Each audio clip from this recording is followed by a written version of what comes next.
Good morning, Michigan. Please welcome back your Master of Ceremonies, Mr. Brian Graham. Good morning, Michigan. How y'all doing? You sound a little tired. Let's try that again. I said, good morning, how you doing? Yeah. Well, welcome back to the 2026 First Robotics Competition and this year's challenge, Rebuilt, presented by Haas, all part of our first age season, presented by Qualcomm. Let's give those sponsors a huge round of applause.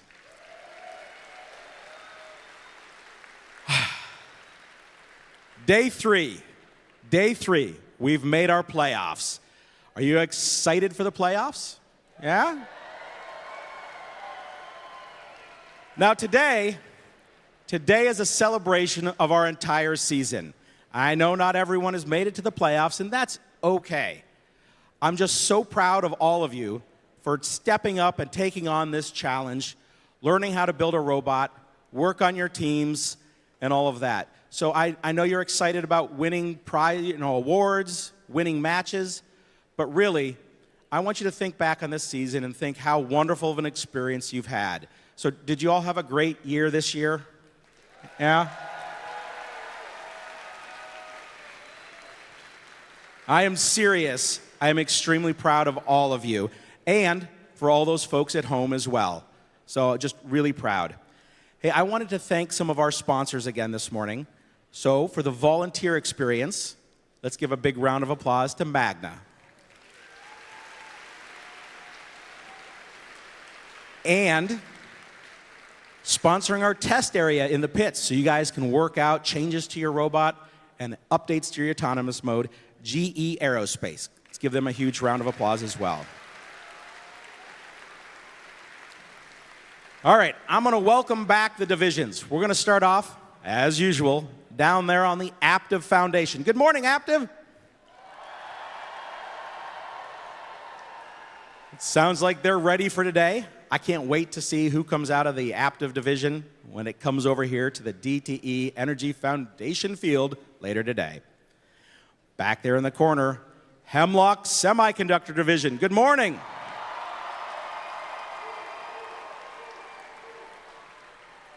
I think that one's going to be a really hard-fought competition over there. Now I'm going to come over here, and I'd like to welcome back our Consumers Energy Foundation field. Good morning.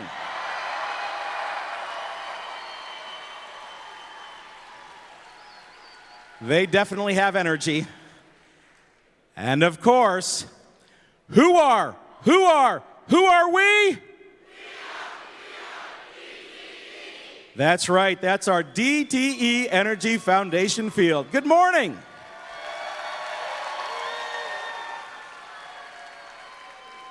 And now, for those of you who are just tuning in, yesterday, after qualification matches, we did our alliance selection, and we formed 8 alliances of 3 teams on each division. So that's 32 alliances. This morning, we're going to go through and we're going to play a bunch of matches. But before we go on any further, I'd like to introduce our first guest speaker. Before I introduce him, we do have a short video from Hemlock Semiconductor. So let's take a look. For 65 years, Hemlock Semiconductor has turned innovation into impact. From farmland to a global leader in polysilicon, the purest man-made substance on Earth. Our materials power the chips in your phone, your game console, and the solar panels driving clean energy. This is where science meets possibility, where problem solvers build what's next. And that future starts with you. Hemlock Semiconductor, 65 years of progress, and we're just getting started. Please welcome the Vice President of Manufacturing from Hemlock Semiconductor, Andy Alt. Good morning, First of Michigan. Welcome to Championship Saturday. Who's ready for some alliance matches? Who's ready to be a district champion? Who wants to be a state champion? All right, let's get to it. Let's have some fun. We're really happy. This is our third year as a field sponsor as Hemlock Semiconductor, and there's a lot of reasons that it's a very good match for Hemlock Semiconductor and FIRST Robotics. First, the obvious one, the engagement in STEM and STEAM to get people engaged and excited about the things that really lead to the careers that we value in engineering and science and operations and skilled trades, right? This is a great place for young people to get engaged in those things that really matter to us as a company. So that's the first reason that we're really love to be a part of this. Now do something for me. Everyone pull your phones out. And I gotta find it. Let's light this place up.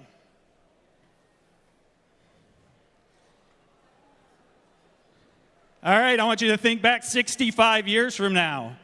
What was a phone 65 years ago? A phone was something you plugged into the wall and maybe you could call grandma, right? That was what a phone was. Think about what a phone is today. None of that is possible without polysilicon, hyper pure polysilicon.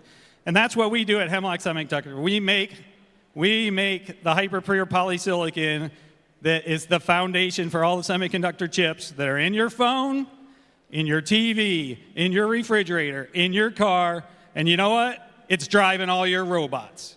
So none of your robots are working if 65 years ago we didn't have a bunch of scientists and engineers and technicians that were innovative and figured out how to make hyper-pure silicon, hyper-pure polysilicon to fuel the future. And so now we are looking to the next future and how do we go, and we continue to just make it better and better to lead at the AI generation. So let's hear it for polysilicon. Now, the next reason that FIRST is such a great match for HSC is culture. So ingrained in everything you do is people, right? So it's teamwork, it's resilience, it's tenacity, it's innovation. So the way that FIRST helps young people learn those critical thinking skills and those cooperation skills is really important. And so we really value that, and it's what we look for is we're looking for the workforce of the future. And finally, on a personal note, I have a mantra that I hang on my wall that kind of grounds me and keeps me focused, and it goes like this. Do all the good you can, by all the means you can, in all the ways you can, in all the places you can, to all the people you can, at all the times you can, for as long as ever you can. So doing good. And every time around FIRST Robotics, that's what I see. I see people doing good. I see mentors donating their time working with young people. I see seniors working with freshmen to learn how to code. I walk into the Lockwood STEM Center in Hemlock, and if you haven't been there, I encourage you to find a time to get there because it's an absolute state-of-the-art facility. And so get your chance to go there, but everywhere we see people going good. We come here to these competitions, we've got people walking around as light bulbs. I mean, how good is that? And then once you get into the competition, it's teams coming together to work together to find the way there. So have fun today. Let's crown some champions. Have a great day, and let's do good.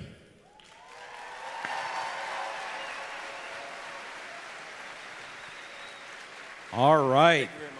Big thank you to Hemlock Semiconductor. Let's give them a round of applause.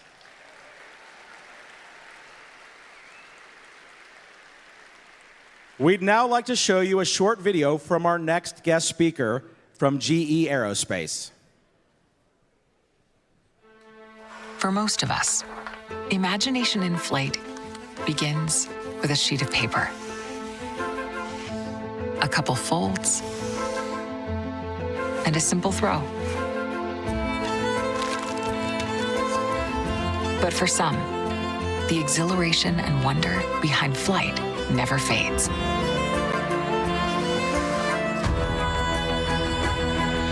At GE Aerospace, imagination is more than just the first step. It's the foundation of everything we do.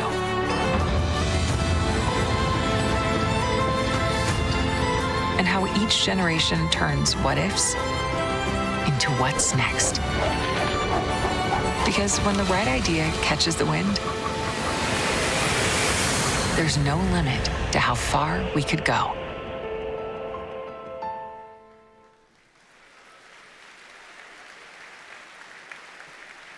Please welcome, from our newest sponsor, the executive leader for the Avionics and Electrical Power Chief Engineer's Office at GE Aerospace, Dev Rajakrishna. Good morning. Thanks, Brian. Good morning, good morning, good morning. Thrilled to be here. I look around, I see smiles, I see energy, I see enthusiasm, and I see people ready to compete. And how awesome is that? But I had a question. When Brian was talking to all of you, it was hard for me to figure out who was the loudest. So I need to check on that again. Aptiv, are you there?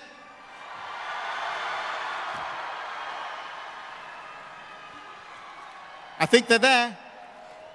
DTE Foundation, are you there? Woo-hoo! Hemlock.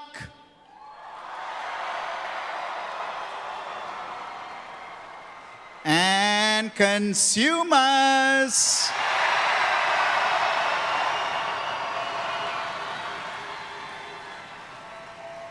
I'm gonna go out on a limb and call a winner.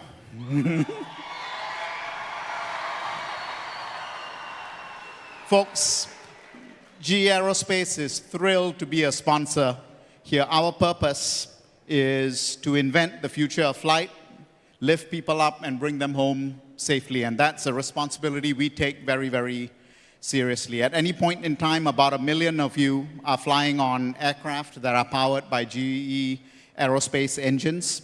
I lead the site in Grand Rapids, Michigan, just about 2.5 hours down the road, and we do avionics, flight computers there, and the skills that we look for are so tied to what everyone does here. I'm an engineer by training, and when I walk around here, I can't tell you all how excited I am for our future, the future of the STEM industry, and all your futures here.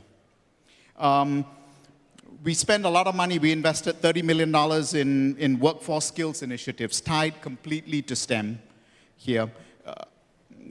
Put in about $1 billion in manufacturing, and most importantly, we're hiring about 5,000 STEM-related workers in manufacturing and engineering. So for all you talented students and kids out there, when you are ready, you come talk to us. We would love to have you there. And but folks, I tie it to the skills that all of you are learning here. There's science, there's technology, engineering, mathematics, but you are learning, you are failing. There's absolutely nothing wrong with that, and you are picking up new skills from that, adjusting and moving on. And I can't tell you how important that is to take you where you're going to be going in the future, and we couldn't be more excited for you and to be a part of that as well. A few thank yous I want to put out there. The mentors and the volunteers, thank you very, very much.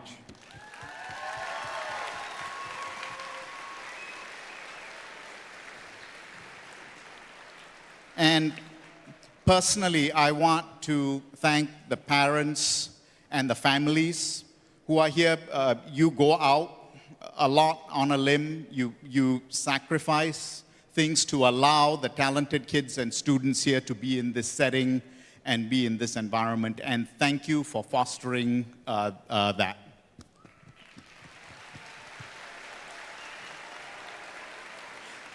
And finally, to our valued participants, your future is bright. We can't wait to see what you build next. So with that, good luck, everyone, and have a great time today.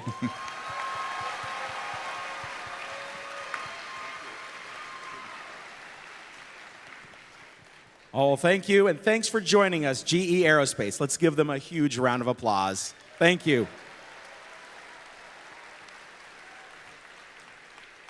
All right, I love this next part can I have all the mentors please stand up? Everybody stand, and then stay standing.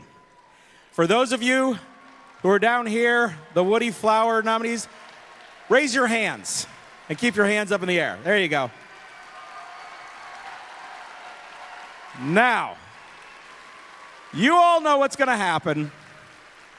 We're going to do the mentor years of service. So if I could have those mentors and coaches and volunteers and all that, stay standing. Now, if this was your first year, go ahead and sit down. Look at that. I'm so excited to see all these brand new mentors and coaches. Thank you for joining us. We hope you have a long career with us, but thank you so much for joining us and helping out the teams. Now, could I have the second year folks sit down? Okay, I saw a few. This is even more exciting because you came back. Yeah, so thank you for coming back. How about 3 years? 3 years? All right. Like 4 years.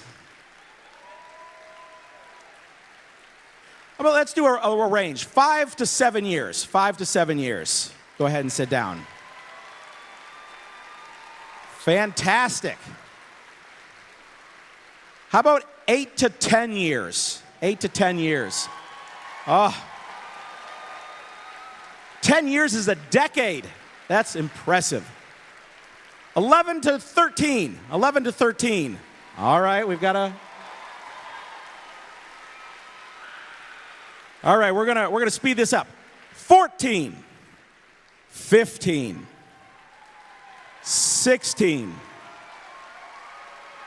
17. 18. 19. 20. 21. 22.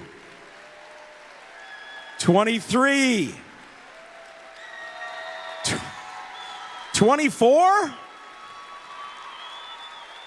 25. 26. 27. 28. All right, 29. 29. All right, we still have some up. 30. I know we've got a handful of 30s. Now, I'm going to stand up just so I can see around. 31.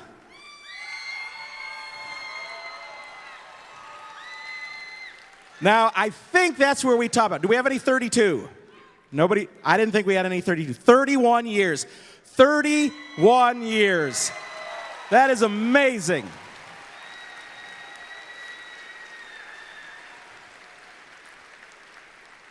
Now, speaking of mentors, this next part of the opening ceremonies, I'm going to hand off to some of our Woody Flower Award winners. Please welcome from 2000 and Team 27, Kyle Hughes, and from 2002, Team 67, Dave Brugge.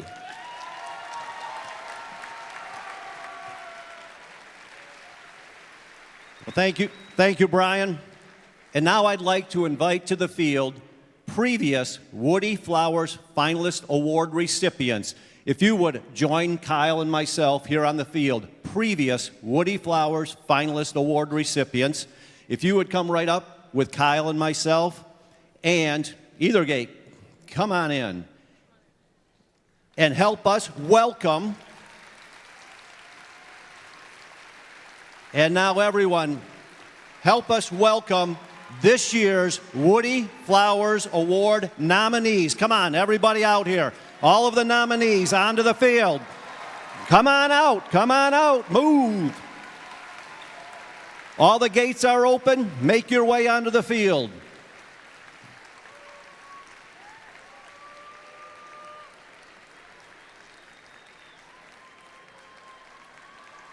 And when you see your mentor walk on the field, let's hear a big cheer as they're coming out.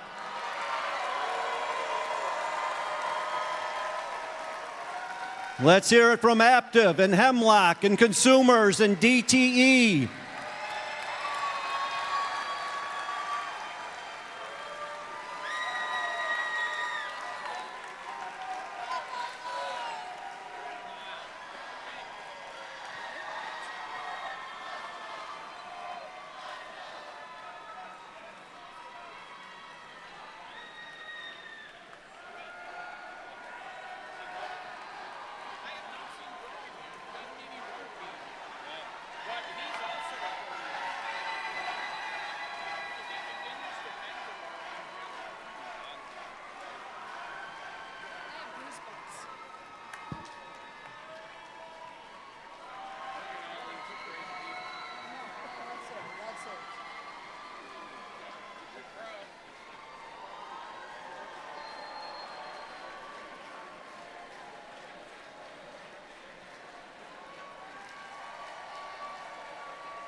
All right, they are all on. Now we've heard loud individual cheers from each field. All 4 fields, make it as loud as you can for these nominees right now. As loud as you can.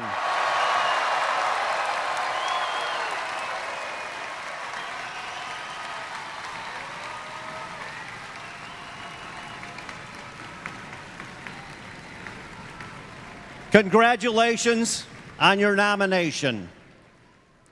The first robotic competition stands apart from other competitions in STEM and sports due to the first ethos of gracious professionalism, the concept of cooperation, and our commitment to the first core values.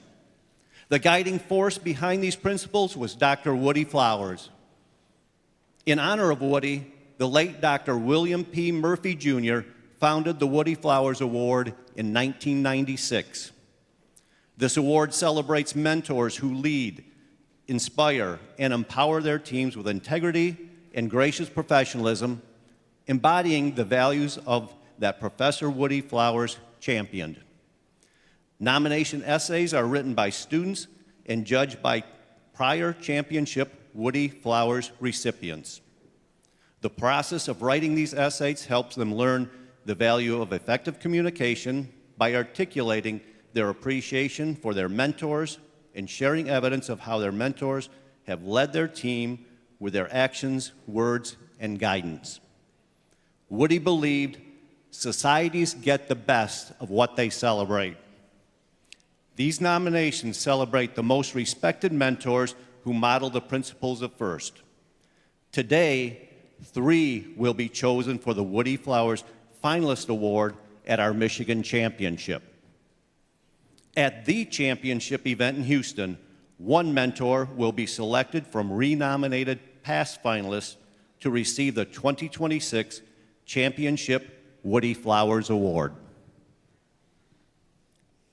In my own words, after 30 years of FIRST, I have grown and been inspired so much from the amazing people around me. Mentors, students, parents, and my family have all taught me how to be the best version of myself. Woody Flowers was my mentor. He was an amazing man. He was always present when with me. He made me feel like I was the only one in the room. A great mentor doesn't just teach skills, they ignite passion. They believe in us before we believe in ourselves. They push us when we doubt our abilities and remind us that failure isn't the end. It's just the stepping stone to something better. The impact of a mentor lasts far beyond our season. It lives in every lesson learned, every challenge overcome, and in every moment we realize, I can do this. Their encouragement shapes us to who we are and who we strive to become. And yet, mentors contribute greatly their time, energy, long nights, and early mornings, and quiet sacrifices made so someone else can grow. To every mentor, thank you kindly for your time, your patience, your knowledge, and most of all, your heart. You don't just inspire us, you empower us. And through your sacrifice, you help build something far greater than robots. You help build people.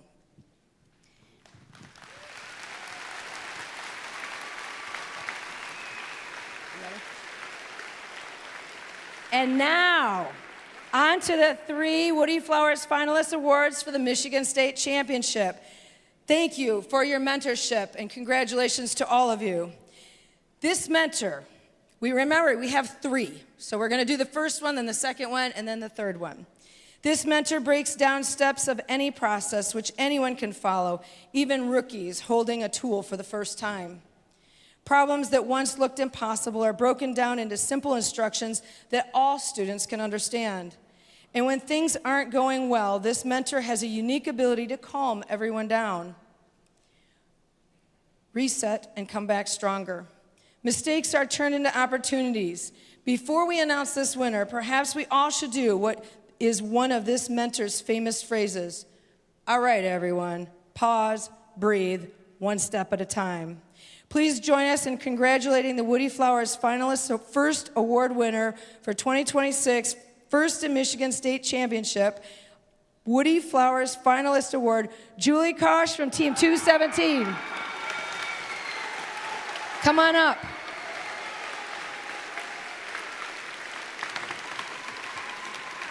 Congratulations. Thank you so much.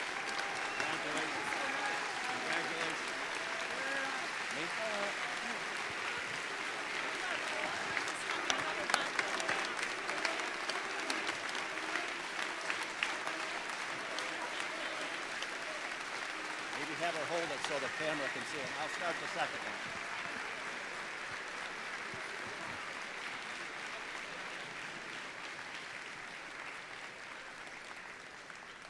And here's what the team's essay had to say about its mentor. A great mentor encourages without applying pressure. He advocates for every student, ensuring that each voice is heard and valued. At competitions, he exemplifies cooperation, often seen in others' pits, offering assistance and support. Former team president shares this about his mentor. He has been a great role model for what dedication to a cause looks like, and that is something I am striving to follow in my own life. His mentorship is not about having all the answers. Rather, it is about fostering confidence while providing the tools and trust students need to navigate challenges independently. He embodies the spirit of a servant leader, best reflected in his guiding question, "What do you need from me to help you succeed?" Please join us in congratulating the Woody Flowers Finalist Award winner for 2026 First in Michigan State Championship, Darren Losey from Team 226.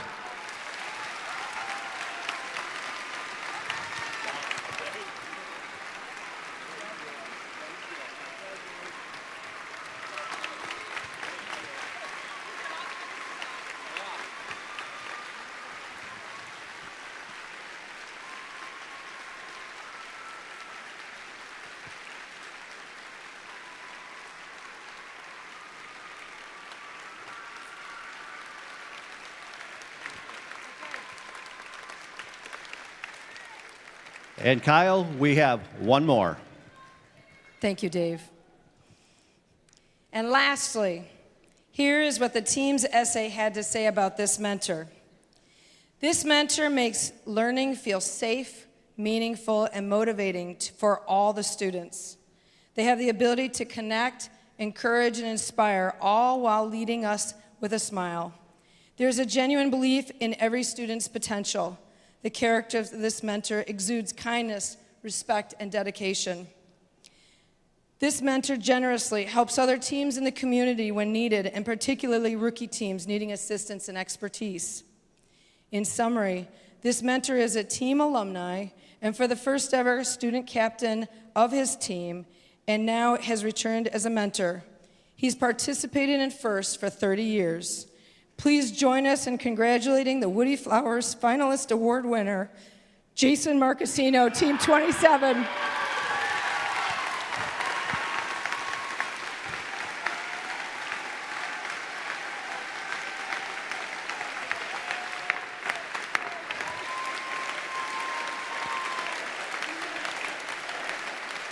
She's here. She's here. She's here.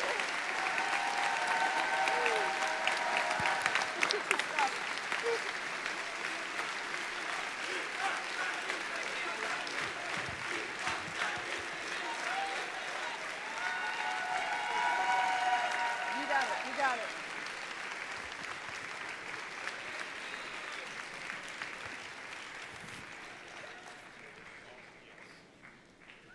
We'll get a picture of the 3 winners, please, if you guys can come up with Dave and I. We'll have to all hold real quickly. Here, let me get on the other side. Let me get, no, I gotta get Jason. You go to the end.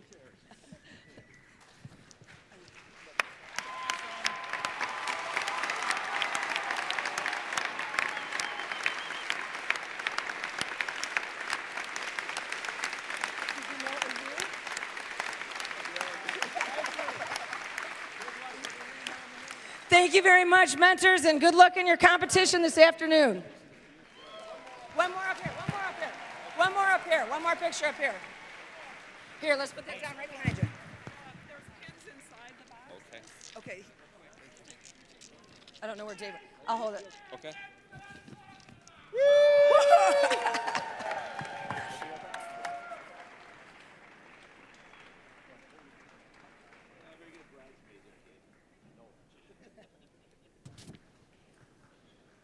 And remember, every year you have the opportunity to nominate a mentor from your team for the Woody Flowers Award. So I encourage you all to find that mentor that makes a difference in your life and nominate them in future years.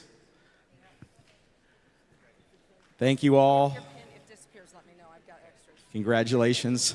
Let me know. I've got extras. Congratulations.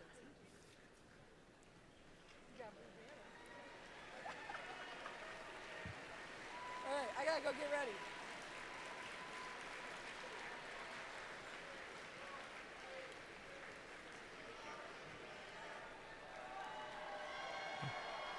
I'd now like to take the opportunity to talk about the first leadership semifinalists.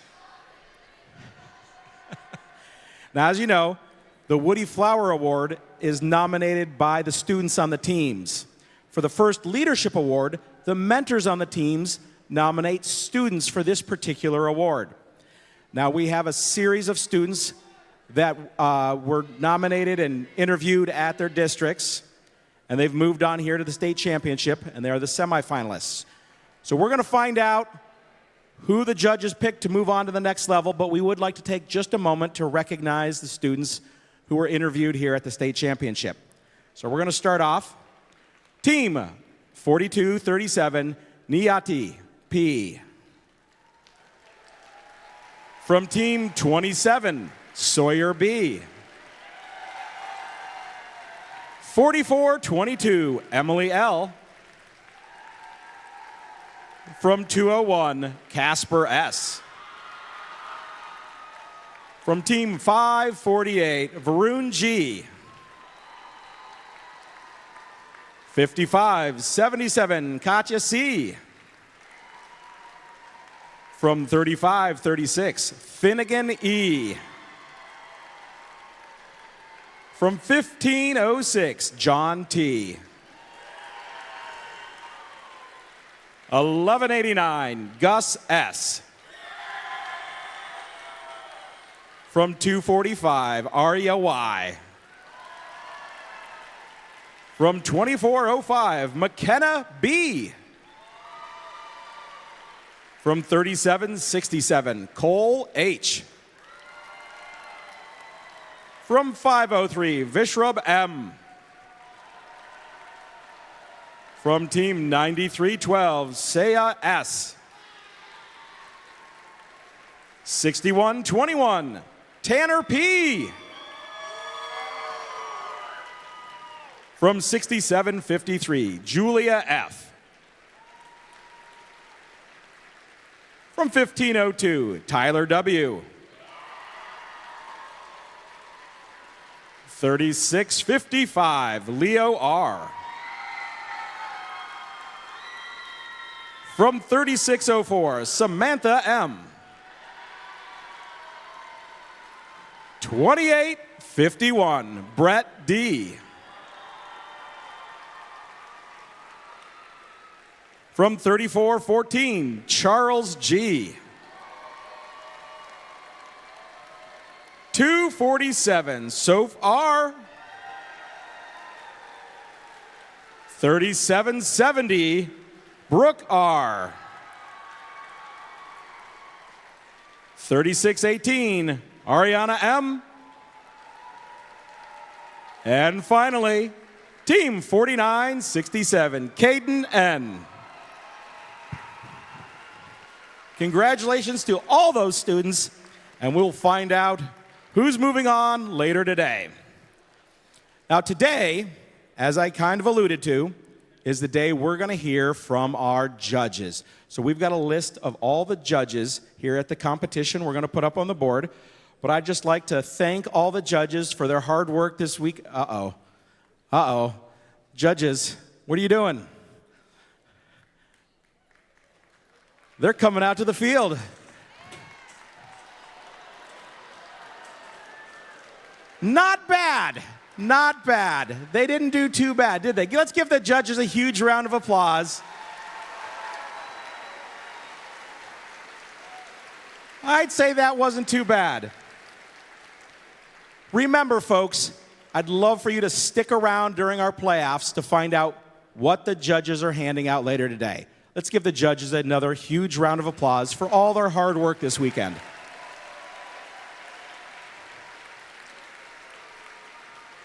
Now, as you know, First in Michigan is a lot more than just the first robotics competition.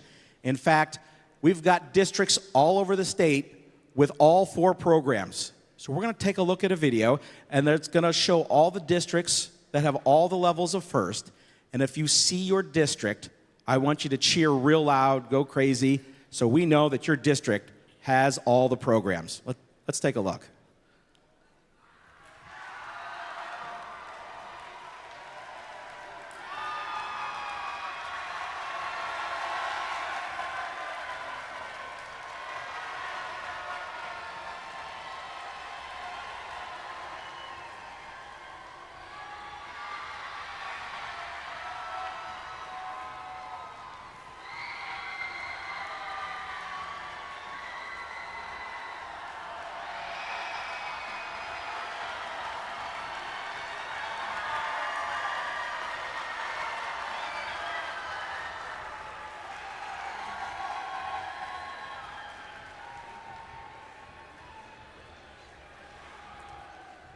That was fantastic response. I'm so glad that so many districts have programs at all levels, but if your district wasn't up there, get to work. You can get those other programs added, and it'll help fund or help support your team as students move from the younger levels up to high school. They'll be more prepared to help with your team. All right, quick little schedule note. We're going to start our divisional playoffs pretty soon, and we'll have the awards for the divisions interspersed in there. Lunch is currently scheduled from 1 to 2. We'll play that by ear on how the playoffs go. After lunch, or from 1:30 to 2:30, we'll do camera calibrations, and we'll have some practice matches out here on DTE Energy Foundation Field, which is where the playoffs for the interdivisional will take place. Also, I just want to remind everyone, as in years past, once we know who is coming here to the DTE field for the playoffs, we're going to ask the stands to completely empty out so we can have the alliances that are in those matches fill in so they can be close to watch those matches. We've done that in the past, and it's worked pretty well. Just wanted to give you a heads up on that. Playoffs should start at 2:30, so if you want to call somebody at home and let them know you're in the playoffs, that's a perfect time to do it. At this time, I would like everyone to please rise for our national anthem, and please welcome the Civil Air Patrol Color Guard and our singer this morning, Reese from TC Titans.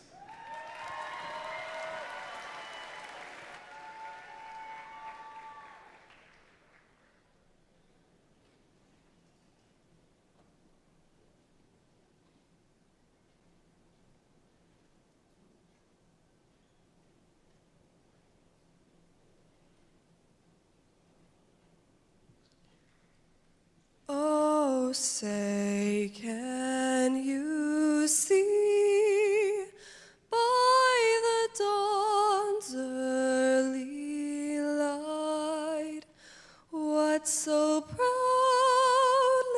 we hailed at the twilight's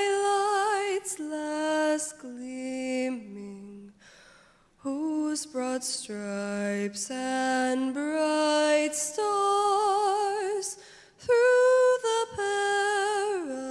perilous fight, o'er the ramparts we watched, were so gallantly streaming, and the rockets red glare, the bombs bursting in air, gave proof through the night that our flag was still there.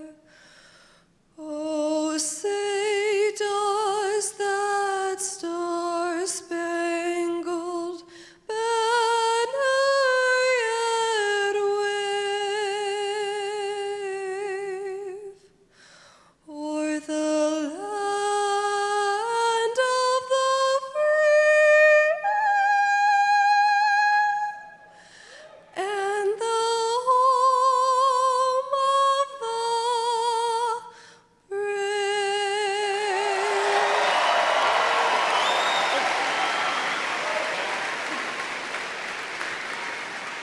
Wonderful job. Thank you.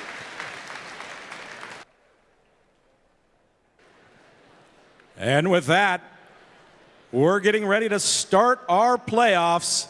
I'll be handing it over to the 4 divisions. We'll see you later today.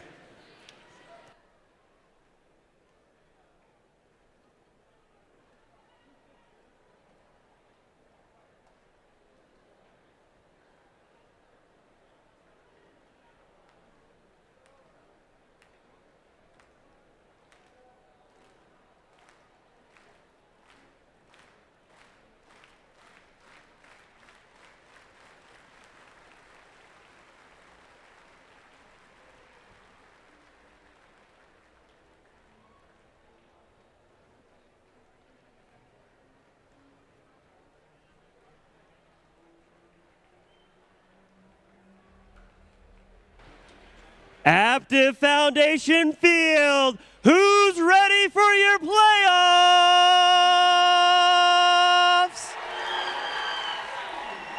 80 qualification matches, 1 alliance selection, and now we are down to your 8 alliances here on the Aptiv Foundation Field. Starting us off here in the playoffs, over on the red side, that is your number 1 alliance. And over on the blue side, looking to play upset, that is your number 8 alliance. We are ready to meet these teams. Starting us off to the red side, home to our number 1 alliance. This is 7197. It's the Mountie Megabots. Their partners, it's 3538. Robo Jackets. And rounding out your number 1 alliance, it's the captain. It's 5460. Strike Zone. Moving on down to the blue side, looking to play upset here in round 1, match 1. It's 3175. Night Vision. In the middle, it's 3707. Techno Dogs. And rounding out your blue alliance, this is 6615. The Bell Villains.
All right.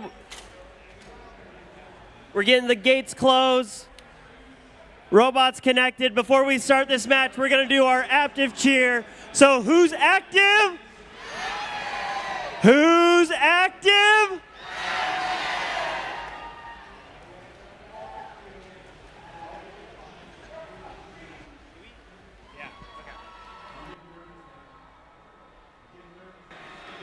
Aptiv Foundation Field, we are ready to start your playoff rounds. Drivers behind the line in 3, 2, 1, go. And we're off with the first playoff match. All four robots in the center trying to get as much fuel as they can. Strike zone quickly up. Shooting or the Bell Villains. Night Vision back in for another round. Let's see who is going to have the lead. It looks like it will be the Red Alliance. And they will have the favorable hub schedule.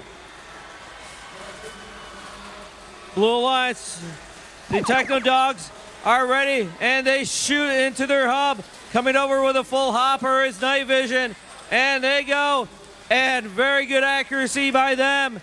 Looks like the Bell Villains are trying to get as much fuel as they can, maybe playing some defense also.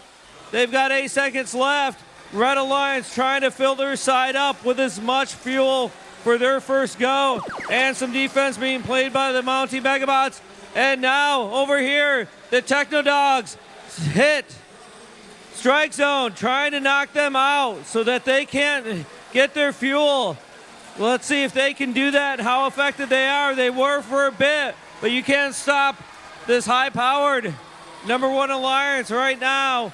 They are pulling away. And we're back on the red side, and Night Vision was waiting. Bell Villains were waiting, and Strike Zone.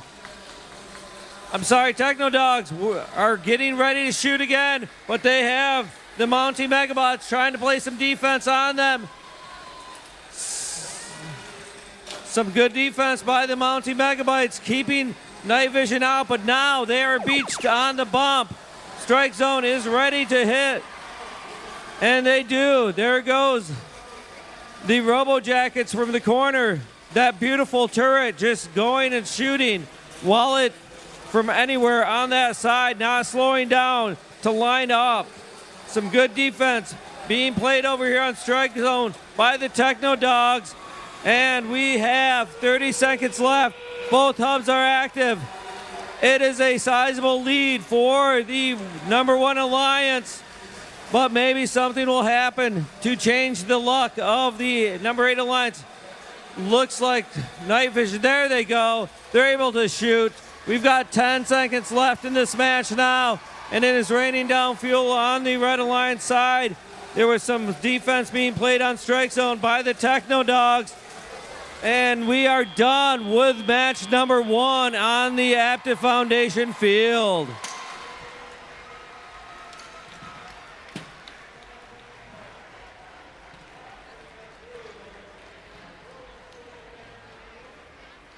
We are ready. Let's see the scores.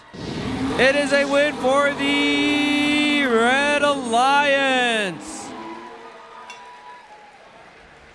522 to 285. So, the Red Alliance advances to round 2, match 7, and the 8 Alliance goes down to lower bracket, round 2, match 5, but they are not eliminated. We shall see how far they go in these playoffs.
We're ready to meet your teams for round 1, match number 2 here on the Aptiv Foundation field.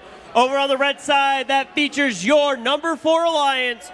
Over on the blue side, that features your number 5 alliance. Let's meet the team starting us off on the red side. Put your hands together for 35-39. It's the Biting Bulldogs. In the middle, it's 1918. Newaygo County Gears. And rounding out your red alliance, it's 77-68. The Automatons. And I guess they're switched. Moving on down to the blue side, home to our number 5 alliance. This is 3604. Good squad. Their partners, it's 494. Martians. And rounding out your blue alliance, it's 3603. Cyber Coyotes.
We've got a thumbs up. Drivers behind the line in 3, 2, 1, go. Match 2 in the playoffs. And we've got 2 red robots on fuel, so they are not able to score. Just the Automatons, the Red Alliance, the Cyber Coyotes, Martians, and Goon Squad taking advantage to get a fairly good lead at the end of Auton. And we do have a climb by Goon Squad. Nice. Okay, now it looks like the Buddy Bulldogs are still doing some fuel surfing. There goes the Automatons, getting them off of the fuel. And the Red Alliance has an active hub. We've got some defense being played down on the side by Goon Squad. Beautiful shooting by NC Gears and the Biting Bulldogs. They have some catching up to do with this Blue Alliance. It is now switching to the active blue hub. The Automatons, they've been playing tough defense this whole event, and they continue doing it, giving a hard time to both the Cyber Coyotes and the Martians. On the Red Alliance, there was some activity over there, some smacking between 2 of the Alliance members, and Goon Squad still playing defense over there, keeping NC Gears out of the shooting zone. Martians filling up their hopper, same with Cyber Coyotes. The Bulldogs are filling up their hub and hopper as fast as they can. Oh, that was some good defense there by the Goon Squad to knock out NC Gears. It is a close match. Back to the active blue hub. The Automatons trying to wreak havoc there, doing a decent job. It is a defensive battle right now. Who will be able to score? In fact, look at that. Goon Squad are keeping the Biting Bulldogs from getting over the bump back into their section. It is endgame. It is an 8-point match right now. It is going to be who defends the best and who can get off the shots the best. And right now, it is the Biting Bulldogs are shooting uninhibited. And now comes a rain from the Martians and the Cyber Coyotes. They are closing fast. We've got 5 seconds. We've got 3 seconds. We got 2 seconds, 1 second. I don't know how to call this match. Oh, we'll just have to wait and see the scores posted.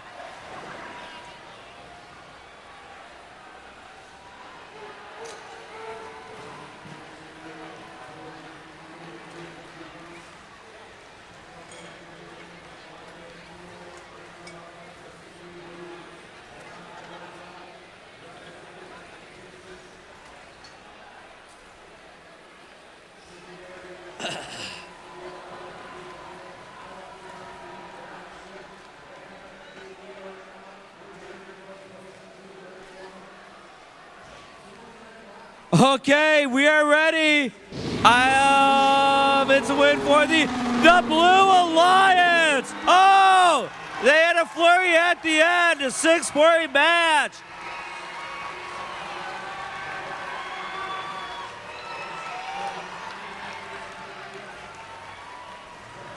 And it may have come down to that tower climb in Auton.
We're ready to meet your teams for round one, match number 3 here on the Aptiv Foundation field. Over on the red side, that features your number 2 alliance. Over on the blue side, that features your number 7 alliance. Let's meet these teams. Starting us off for our number 2 alliance, it's 55-34. On the way, on a box.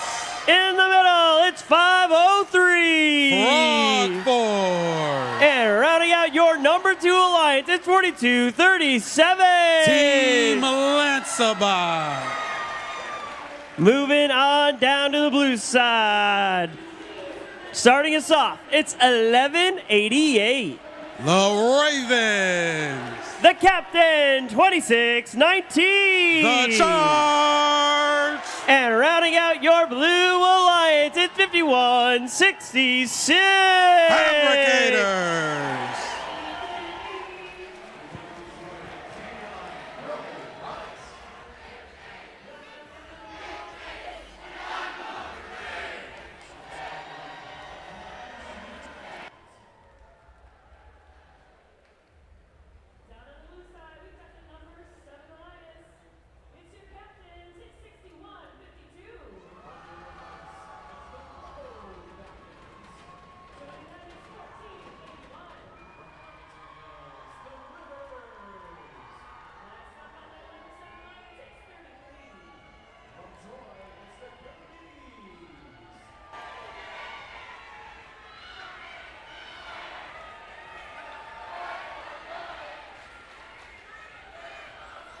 Aptiv Foundation Field, we are ready to start this match. Drivers behind the line in 3, 2, 1, go.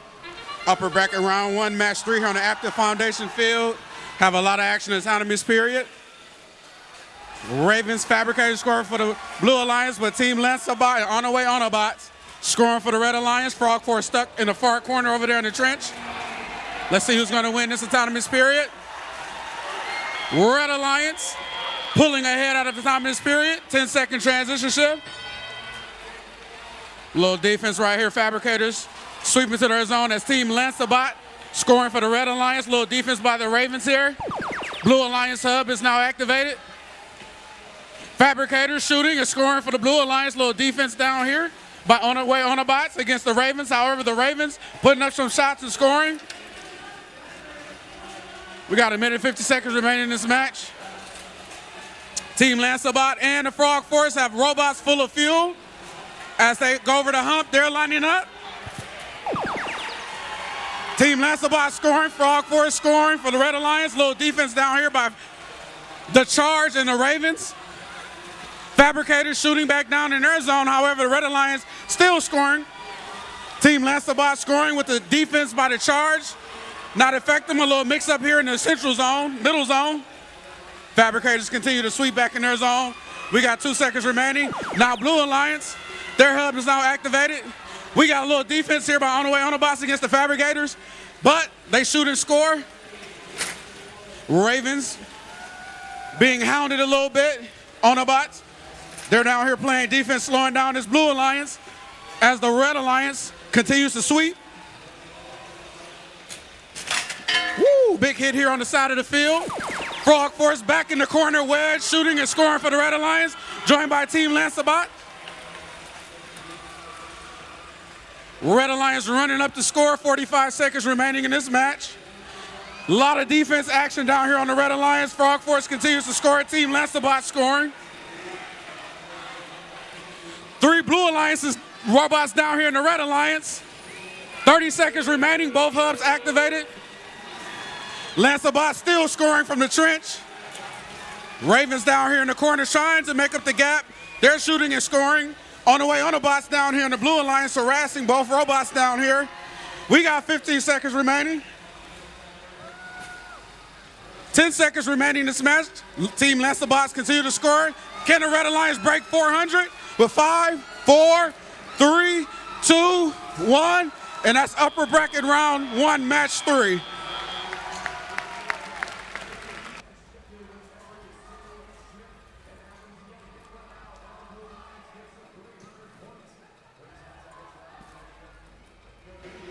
We have scores.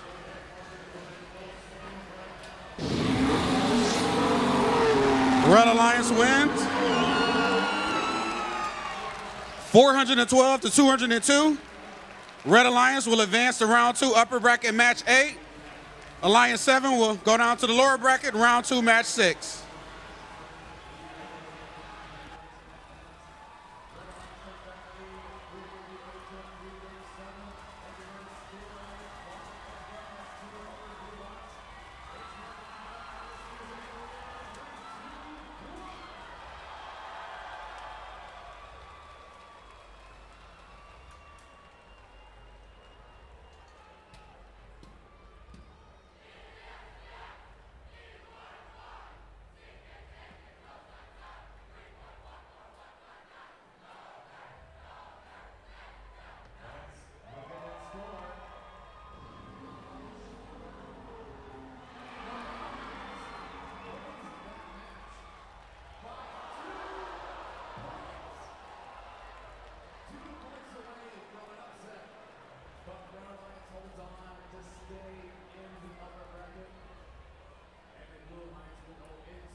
We're ready to meet your teams for round one, match number 4 here on the Aptiv Foundation field. Over on the red side, that's your number 3 alliance. Over on the blue side, there's your number 6 alliance. Let's meet these teams. Starting us off, it's 52-16. Evil Empire. Your captain, it's 1701. RoboCub. And rounding out your red alliance, it's 3641. The Flying Toasters. Moving on down to the blue side, it's 3770. Blitzkrieg. In the middle, it's 3536. Electro Eagles. And rounding out your blue alliance, it's 9757. Mecha Marauders.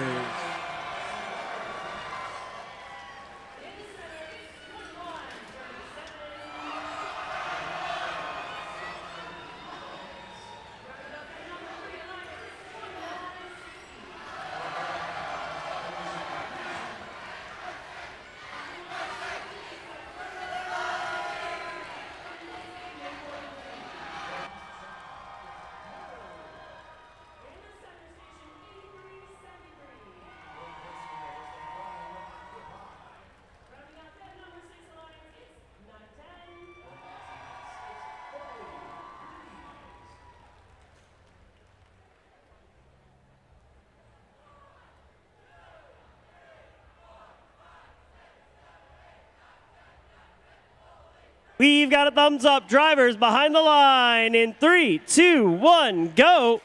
Upper bracket round 1, match 4 here on the Aptiv Foundation field. Toasters lining up for the Red Alliance is scoring. Electro Eagles lining up for the Blue Alliance scoring. Being joined by Blitzkrieg and Mecha Marauders. RoboCub's back there scoring for the Red Alliance. It's going to be a close autonomous period.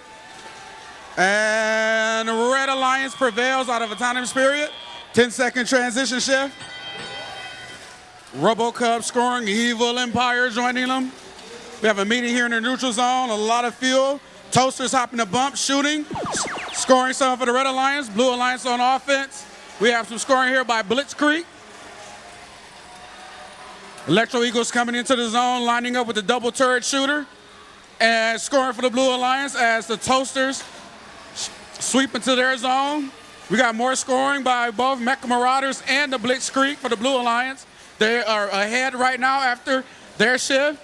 Evil Empire feeding. We got some shots being scored back there by RoboCubs. Toasters joining in on the fun. A lot of defense down here on this Red Alliance zone.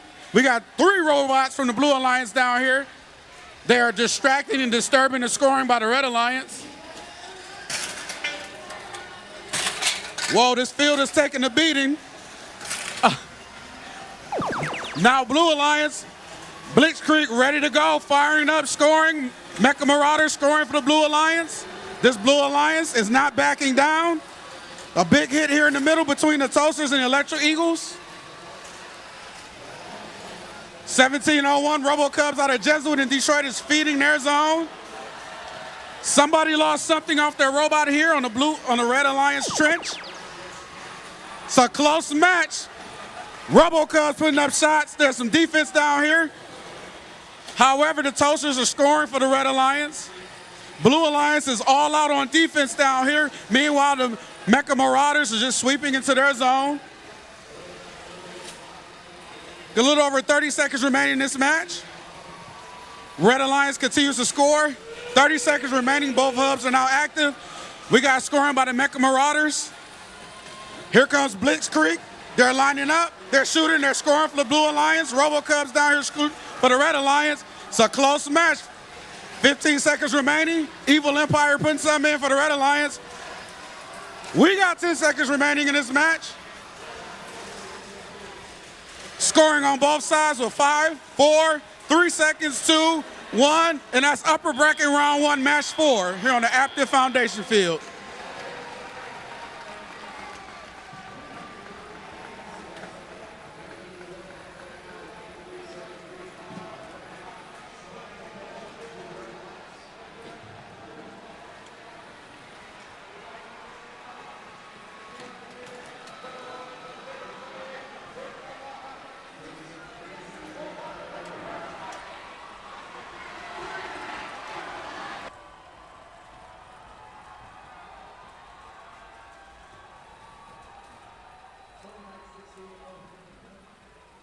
We have scores. Red Alliance wins 472 to 363. Alliance 3 advances the upper bracket round 2, match 8. Alliance 6 will go down to the lower bracket round 2, match 6.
Attention teams. Alliance 4 has turned in their backup coupon.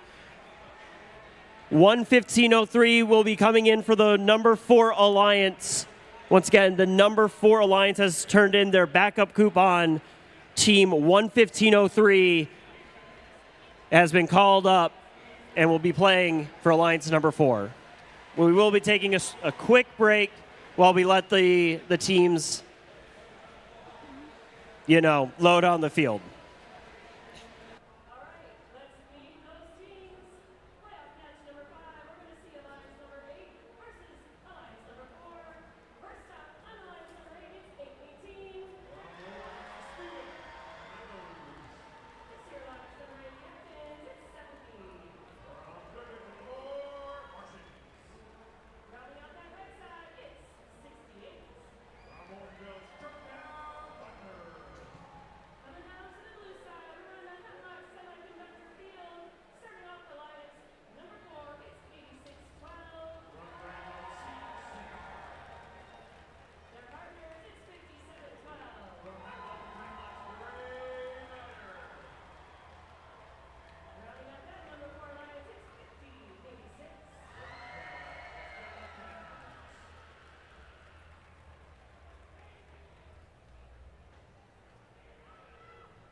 ready to meet your teams for round 2, match number 5 here on the Aptiv Foundation field.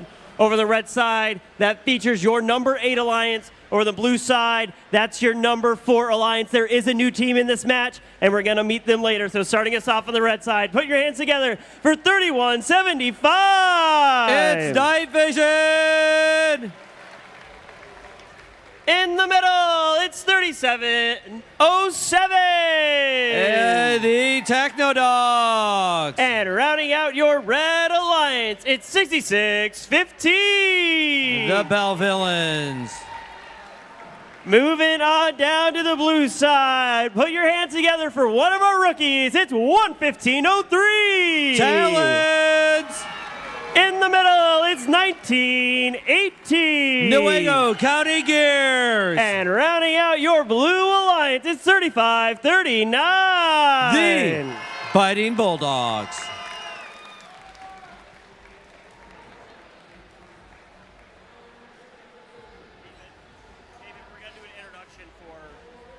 The team that's out on alliance 4, you know? Huh? Oh, that is Tom. Yeah. Is it 5768? Yes. We've got a thumbs up. Drivers behind the line in 3, 2, 1, go. And we are off. It is 1 against 4. And Night Vision is in the corner, not shooting. The Bell Villains are doing a good job. Techno Dogs going back in to see who can have the advantage at the end of Autumn. And it is a close one between these two. The Fighting Bulldogs did climb at that point, and it looks like they have the advantage with the schedule. So over comes the Talents to play some defense, steal some balls on that red line. But the Bell Villains don't seem to care right now. Their turret is going. Here comes Night Vision and Techno Dogs. They line up, but the Talents did do a little bit of work on Night Vision. They had to go to the corner to move properly and shoot. Here we go. We are on the Blue Alliance. The Fighting Bulldogs are in the corner, just harvesting fuel while shooting into the hub. They are down by 50 points right now. It looks like NC Gears is stuck over here with a bumper detached, maybe a problem with their drive. We shall see. Night Vision going back. We've got 120 and we switch to the red hub. Right now it looks like Newaygo County is stuck, so it is up to Talons and the Fighting Bulldogs to try to keep this high shooting Red Alliance down. And right now it looks like it's too hard for the Talons to stop these shooting robots on the 8th Alliance. Fighting Bulldogs in their corner trying to get as much fuel as possible, but they're the only robot scoring right now. NC Gears has gone to playing defense, trying to stop Night Vision from getting over the bump so they can't score. And they are doing it, but it is a far cry for the Fighting Bulldogs. They have to drop 100 right now. We are in the end game. And the red is just pouring it on. NC Gears now is moving much better, but it might moving fuel to the Fighting Bulldogs, but it looks like it's a little too late. Red just keeps going and going. We've got 5 seconds left. 4, 3, 2, 1, and it is the end of match 5 in the lower bracket.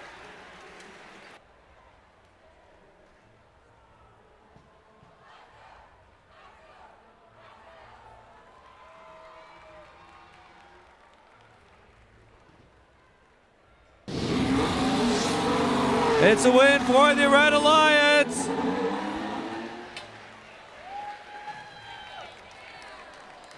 Red Alliance goes on to round 3, match 10.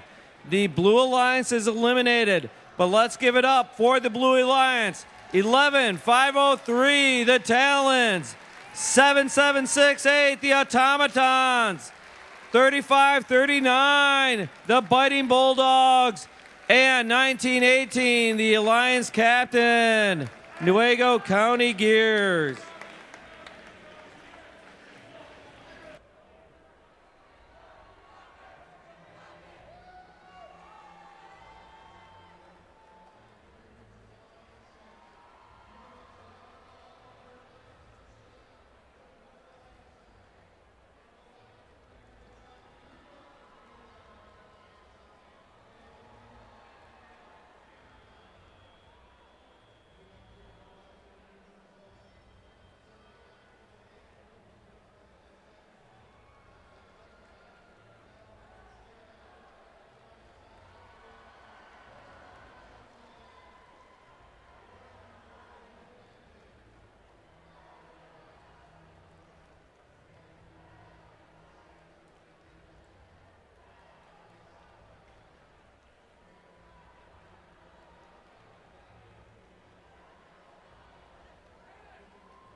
We're ready to meet your teams for round 2, match number 6 here on the Aptiv Foundation field.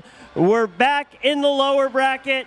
Loser of this match is moving on to their next competition, so let's meet the team. Starting us off on the red side, it's 26-19. The Charge. Their partners, it's 51-66. Freeland Fabricators. And rounding out your Red Alliance, it's 1188. The Ravens. Moving on down to the blue side, home to our number 6 Alliance. This is 3770. Blitzkrieg. In the middle, it's 3536. Electro Eagles. And rounding out your blue Alliance, give it up for 9757. Mecha Marauders.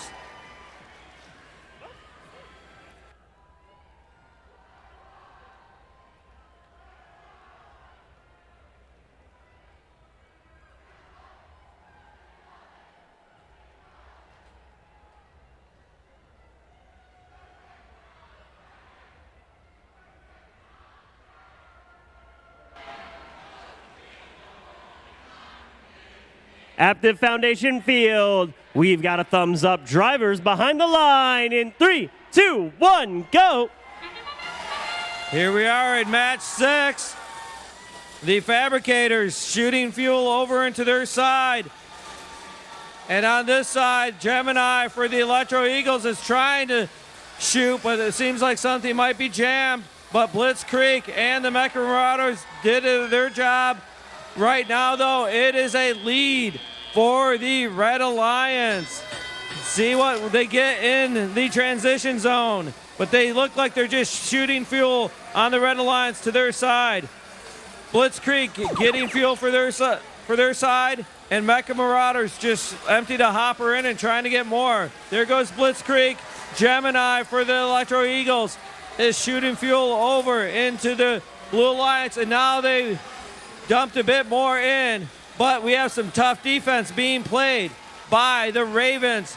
We've got 4 seconds left in. How much more fuel can they get? And now on the Red Alliance, we've got both Blitzkrieg and the Gemini playing defense on these Red Alliance bots.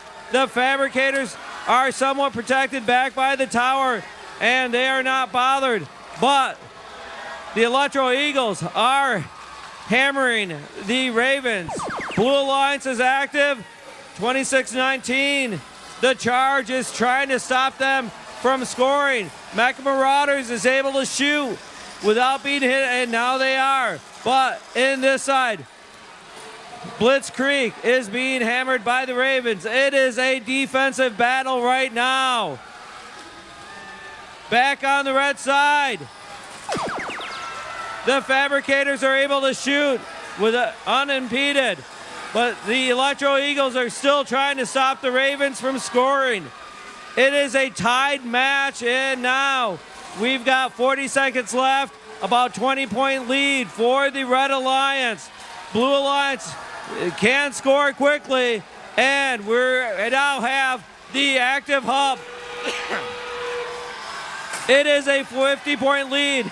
The Red Alliance is scoring unimpeded down here, but we've got the Charge playing some defense on both Blitzkrieg and the Mecha Marauders. They're closing the gap, but will it be enough? 10 seconds left. It is a 40-point lead. 5 seconds, 4 seconds, 3, 2, 1, end of match 6 on the Aptiv Foundation field.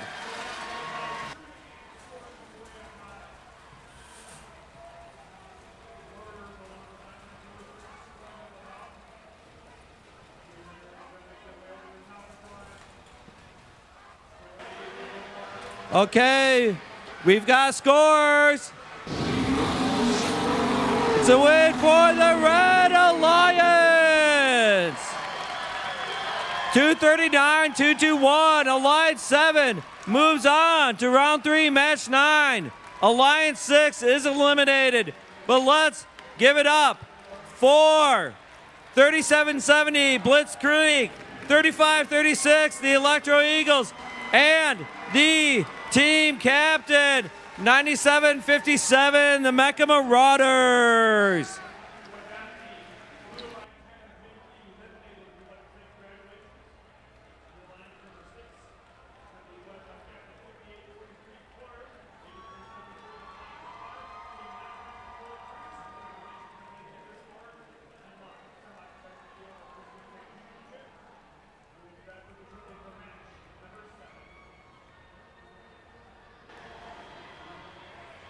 I do have an announcement here on the Aptiv Foundation field.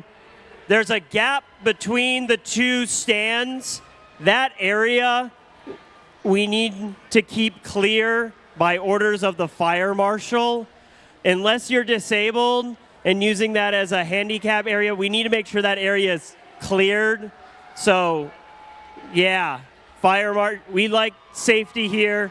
Fire marshal wants that area cleared out, so if you're in between the two stands here on the Aptiv Foundation field, unless you're disabled, please disperse. Thank you.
ready to meet your teams for round 2, match number 7. We're back up in the upper bracket. Both of these alliances have 1 win. Loser is moving down to lower bracket. Winner is moving on to our upper bracket finals. Let's meet our teams. Starting us off on the red side. Put your hands together for 7197. Mountie Megabots. In the middle, 3538. Robo Jackets. And rounding out your red alliance, it's 5460. Strike Zone. Moving on down to the blue side of this Aptiv Foundation field, it's 3604. Goon Squad. Their partners, it's 494. Martians. And rounding out your number 5 alliance, put your hands together for 3603. Cyber Coyotes. Meep, meep.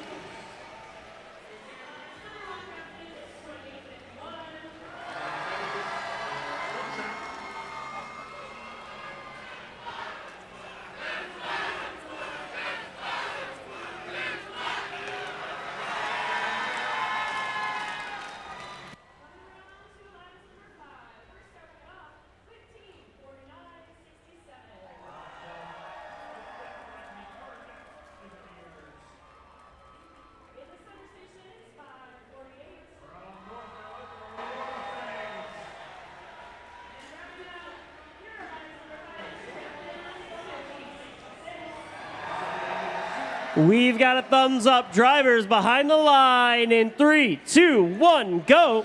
Upper bracket round 2, match 7. Winner moves on in upper bracket. Other team goes down to the lower bracket.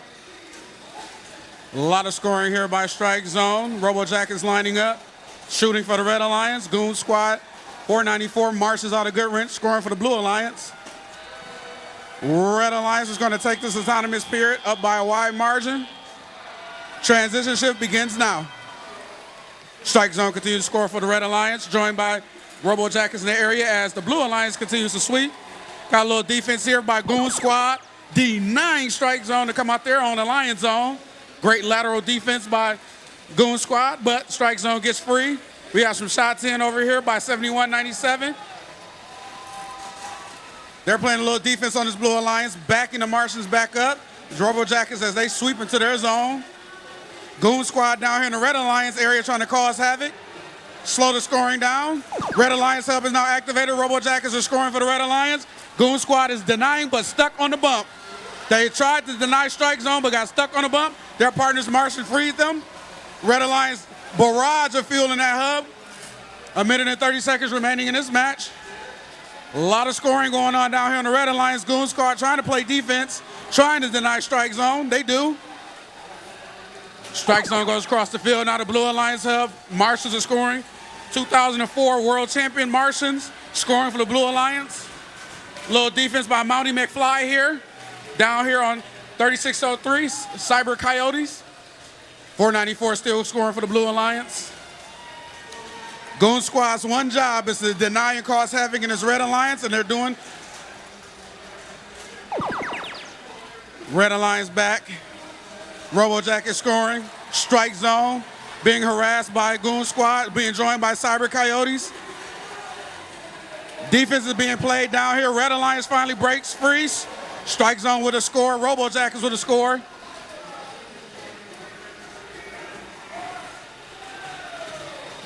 All the action down here on the Red Alliance. Blue Alliance, now hub is activated. Mountie McFly. The Mountie Megabots, they look like they're not moving at this point. We got some scoring here by 494. Robo Jackets in the corner being harassed by Goon Squad. We got 10 seconds remaining in this match. Robo Jackets with some shots in 4, 3, 2, 1, and that is upper bracket round 2, match 7 here on Aptiv Foundation Field.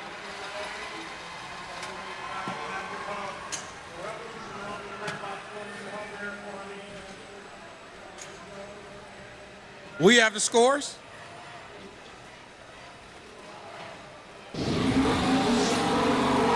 Red Alliance wins. 416 and 236. Red Alliance will advance in the upper bracket round 4, match 11. Blue Alliance still in it, going down to the lower bracket, round 3, match 9.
We're ready to meet your teams for round 2, match number 8. We're still in the upper bracket. Both of these alliances have 1 win.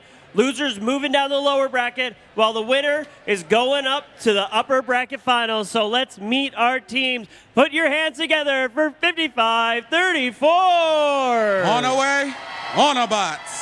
Their partners, it's 503. Frog Force. And rounding out your number 2 alliance, it's 42-37. Team Lancebot.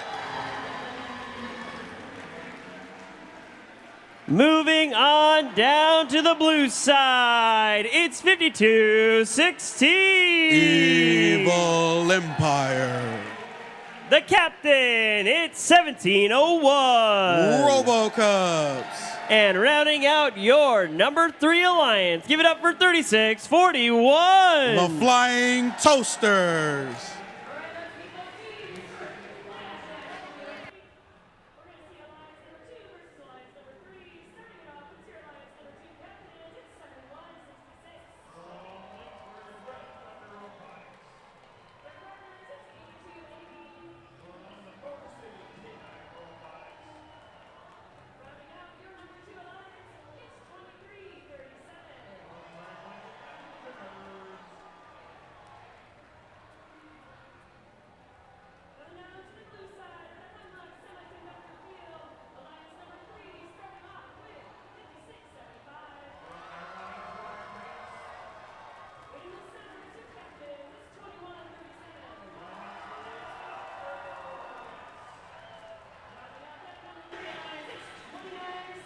Aptiv Foundation Field, we're ready to start this match. Drivers behind the line in 3, 2, 1, go.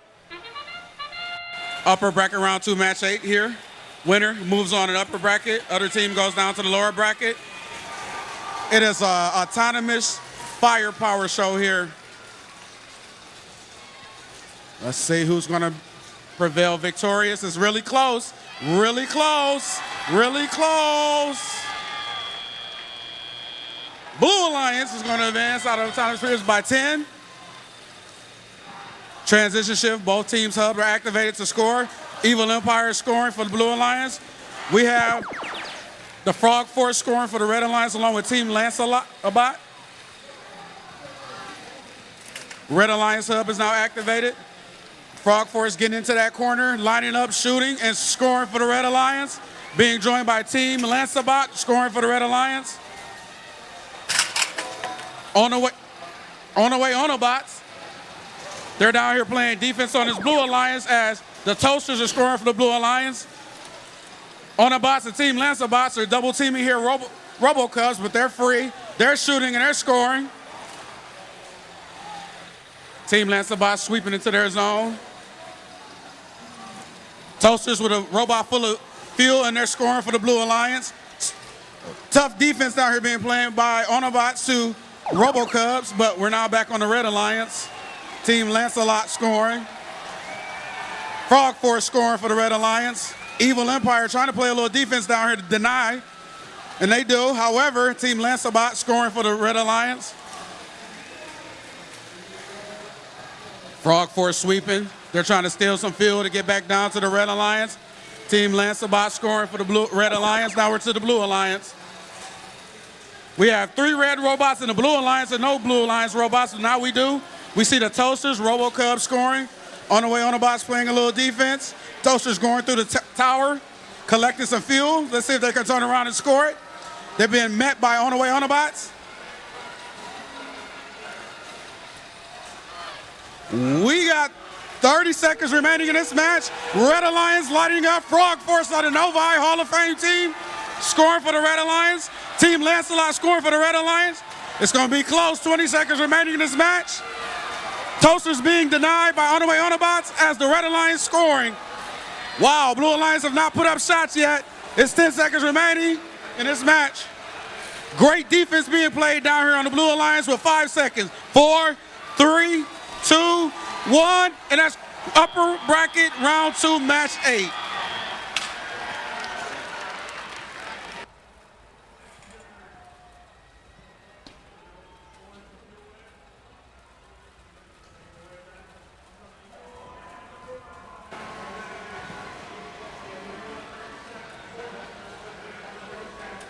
We have scores.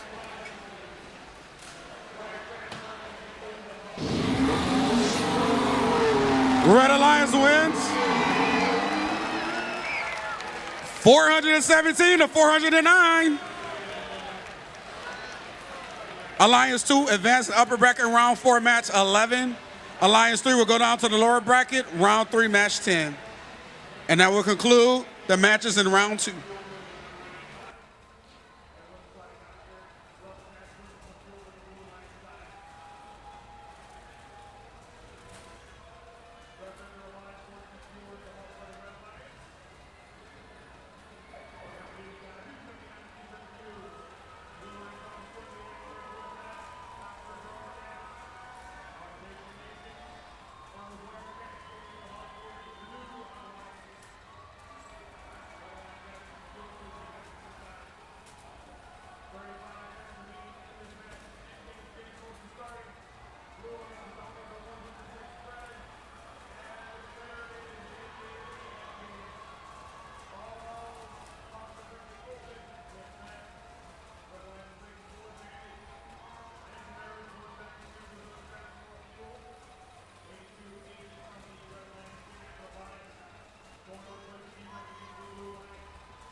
Aptiv Foundation Field, we are ready to meet your teams for round 3, match number 9. After our trip in the upper bracket, we're now back down in the lower bracket. Both of these alliances have one loss. Winner is moving on in the tournament. Loser is heading to their next competition. So let's meet these teams. Starting us off on the red side, home to the number 5 alliance. It's 3604. Goon Squad. Their partners, it's 494. Martians. And rounding out your red alliance, this is 3603. Cyber Coyotes. Look out below. Moving on down to the blue side, home to our number 7 alliance, it's 2619. The Charge. Their partners, it's 5166. The Fabricators. And rounding out your number 7 alliance, it's 1188. The Ravens.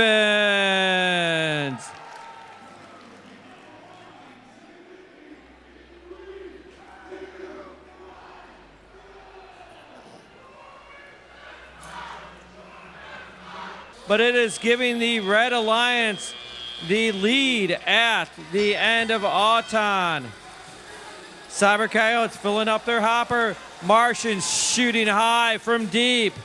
It looks like Goon Squad might be stuck in the water down there. We'll see if they get reconnected and moving, because they're going to miss on the Red Alliance, their defense. So Blue Alliance has no one playing defense over there on them, so they can just shoot with impunity, and the Ravens are doing just that. The Fabricators also with Luca shooting from deep.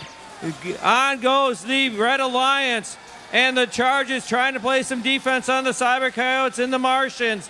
Goon Squad is still in front of the hub, not moving. The Ravens are also trying to play defense on the Martians, but back from that position, you can't get them off with that turret. And right now, Cyber Coyotes are stuck on the bump. So we've got 2 bots dead right now for the Red Alliance. So Blue Alliance is able to just score. Oh, there goes the Cyber Coyotes so they can fill up. But the Charge is back filling.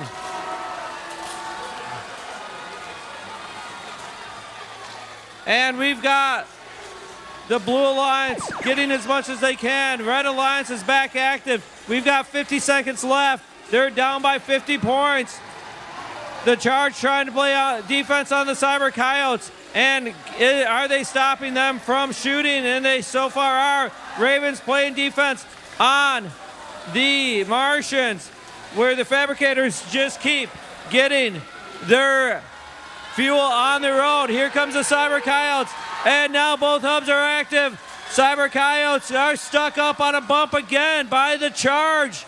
They're not moving. We've got just the Martians going. Can they catch up? They're down by about 30. It's going to be who can score at the end between the Red and Blue Alliance, and it is raining fuel on the blue side. We've got 5, 4, 3, 2, 1, and we are done.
Okay, I think we're ready for the scores.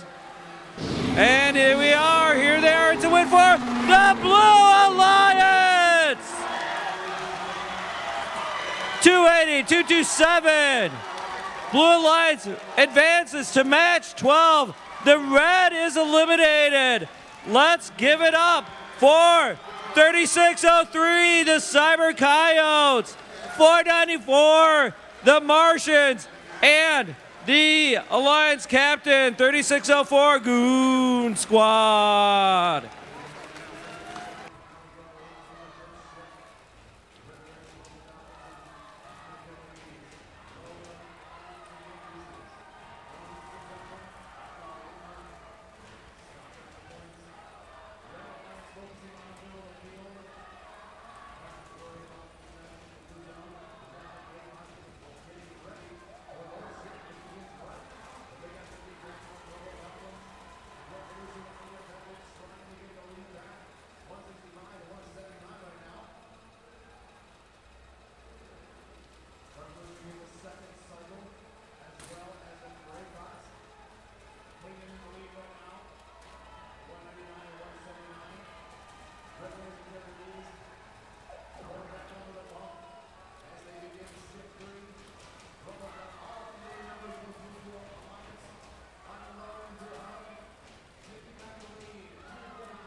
We're ready to meet your teams for lower bracket round 3, match number 10. We're still in the lower bracket. Both of these alliances have one loss.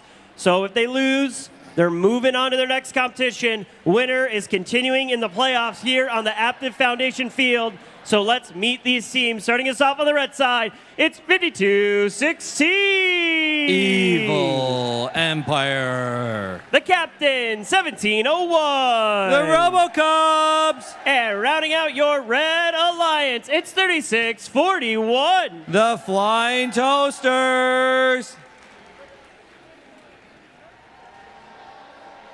Moving on down to the blue side of this Aptiv Foundation field, it's 3175. Night Vision. In the middle, it's 3707. Brighton Technodogs. And rounding out your blue alliance, it's 6615. The Belleville Bellvillains.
We've got a thumbs up. Drivers behind the line in 3, 2, 1, go. It's the start of match 10. One of these bots will be going home. The Toasters are shooting from deep, so is RoboCubs. There goes Night Vision ready, and they shoot. Another round from Technodogs. Yes, it is. Looks like it's going to be a lead for the Red Alliance again. And it is. In comes the Technodogs. RoboCubs are shooting fuel over to their side. And the Toasters are getting a full hopper to stop the blue from scoring with those fuel. Night Vision, the Technodogs and Bellvillains can't shoot and fill their hub. Ooh, they bit of a bit short shot there from Night Vision, but they'll get it back. And there goes Technodogs and the Bellvillains. They're getting close, but it is now a red active hub. They've been shooting for a while in there before it turned red, and they are getting a sizable lead. Night Vision stealing some of the fuel that the RoboCubs wanted. Those two tall bots battling it out for fuel in the red zone. Technodogs trying to fluster the Flying Toasters. We've got 1 and 20 left in this round, and we switch back to the blue hubs. The Bellvillains shooting. There they go. It took a second for them to shoot faster, and Night Vision comes and pours it on. RoboCubs comes, bumps them, steals some fuel. There goes another volley from the Technodogs. Back on the red side. They'll start shooting in just a second. Evil Empire is getting another full hopper. Technodogs shooting to their side. Some tough defense being played down here by Night Vision on the Flying Toasters. RoboCubs able to shoot unhindered, and now they're switching. It's about a 120-point lead for the Red Alliance at this time. We are getting down about to where both hubs are active, and now it is endgame. There'll be a flurry of fuel in both sides. Technodogs, Bell Villains, shooting on all cylinders. Robocop's getting another full hopper. Night Vision trying to stop them. Evil Empire gets another hopper, comes back, and they get ready. They shoot, they score. All three bots on the Red Alliance are scoring. Robocop's trying to slow them down.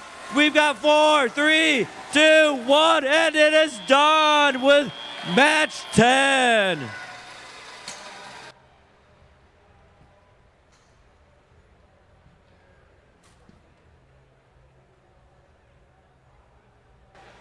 Okay, let's see those scores. A win for the Red Alliance. They move on to match 12. The 8th Alliance did a good job moving on, but they're eliminated. Let's give it up for 3175 Night Vision, 3707 Technodogs, and the Alliance captain, 6615, the Bell Villains.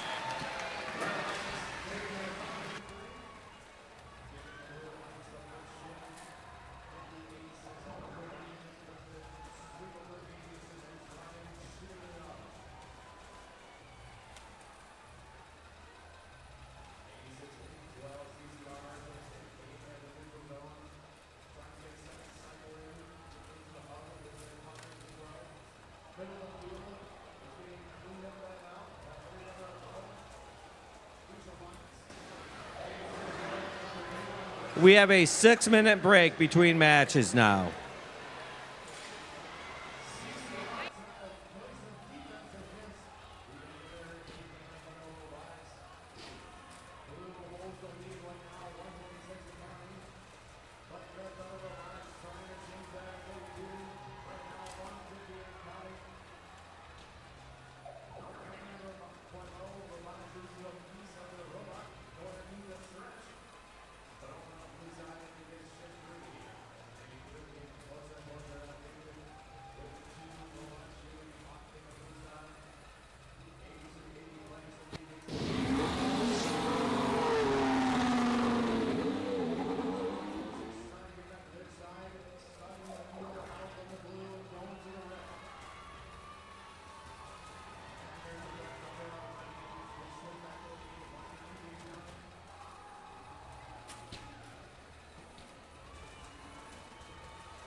wear your gear, yeah, keep it tight. Use your tools safe, do it right. Keep it clean, keep it clear, don't let chaos lurk. Recycle that waste, make safety work. Turn off the lights, machines, and screens when you leave the shop. Keep it green, we work smart, we don't get hurt. 'Cause safety's first, safety's first.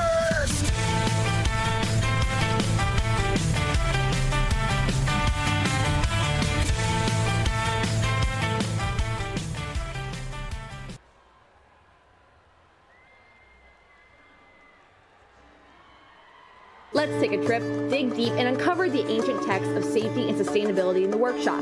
Using personal protective equipment in the workshop ensures the safety of all first teammates. It's important to always wear safety glasses, closed-toed shoes, and to secure loose-fitting garments.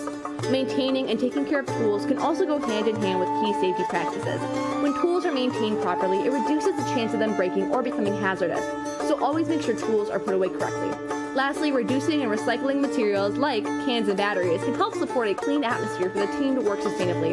Using PPE, maintaining tools, and recycling materials are essential practices for ensuring safety, efficiency, and sustainability in the workshop.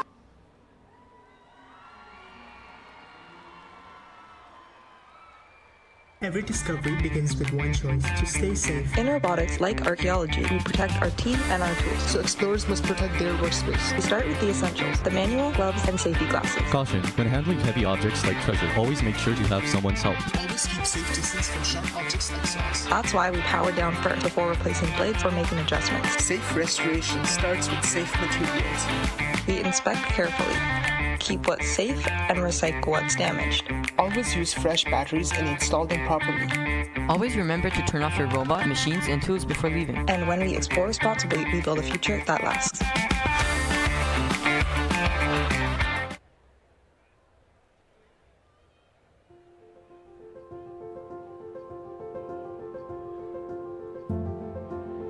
I'm not an engineer.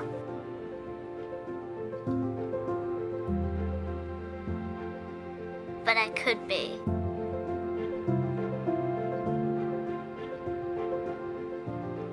I'm not an astronaut.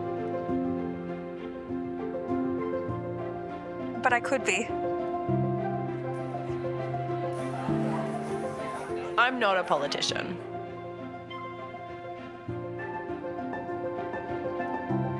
Hi, would you like a flyer? But I could be. I am not a leader.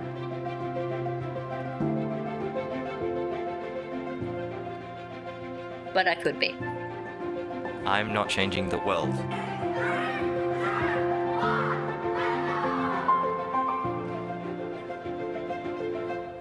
But I will be.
Aptiv Foundation Field, welcome to your upper bracket finals. Winner of this match is moving on to the finals and going home with a medal.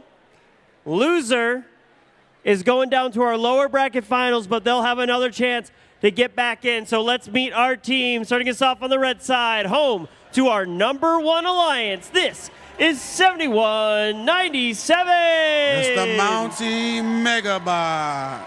Their partners, 3538. Robo Jackets. And rounding out your number 1 alliance, it's 5460. Strike Zone. Moving on down to the blue side. Give it up for 5534. On the way, Autobots. Their partners, 503. Frog Force. And rounding out your number 2 alliance, it's 4237. Team Lanceabots.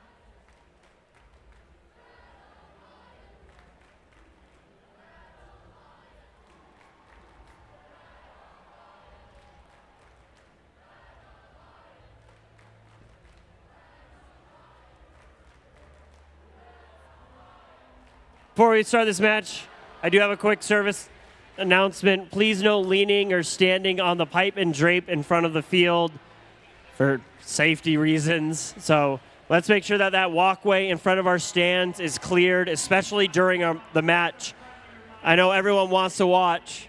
And speaking of our match, we are now ready to start this. Drivers behind the line in 3, 2, 1, go.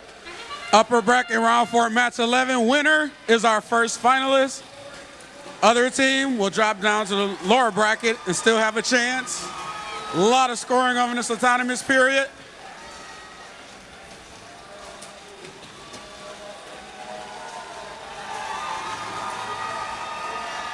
Red Alliance winning autonomous period with 159.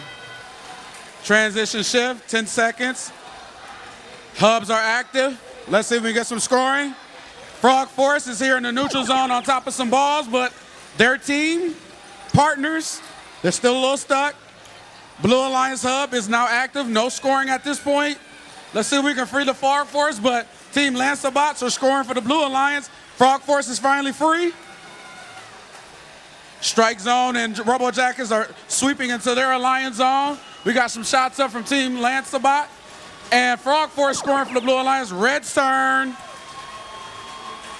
Strike Zone out of Lapeer, Michigan, scoring for the Red Alliance. RoboJack is backed up, but they're scoring. They go through the tower. They're still scoring for the Red Alliance.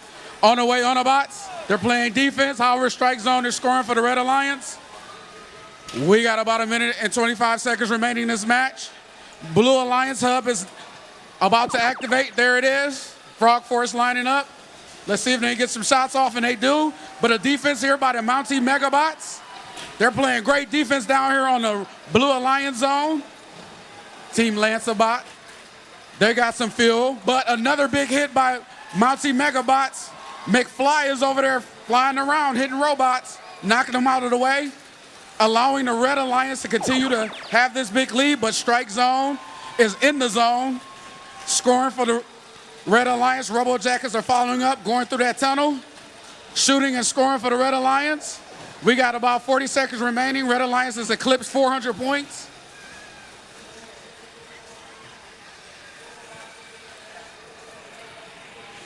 Robo Jackson scoring and moving backwards. Team Lanceabot lining up for the Blue Alliance, scoring. Both hubs are now active in the end game.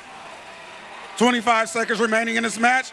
On the way, Autobots are trying to prevent the Red Alliance from coming back into their zone. They're here on the bump here. 15 seconds remaining in this match. Frog Force scoring for the Blue Alliance. Robo Jackson's moving and scoring. We have about 5 seconds remaining in this match. 4, 3, 2, 1, and that is upper bracket round 4, match 11 here on the Aptiv Foundation field.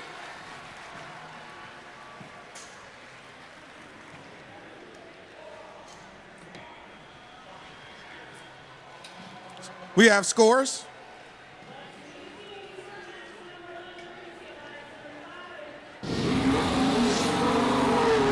Red Alliance wins 631 to 356. Alliance 1 is our first finalist. Alliance 2, they'll go down to the lower bracket. They'll play match 13. They'll play the winner of match 12. They're on. Go.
Aptiv Foundation Field. We're ready to meet your teams for lower bracket round 4, match number 12. Over on the blue side, that features our number 7 alliance. Over on the red side, that features our number 3 alliance.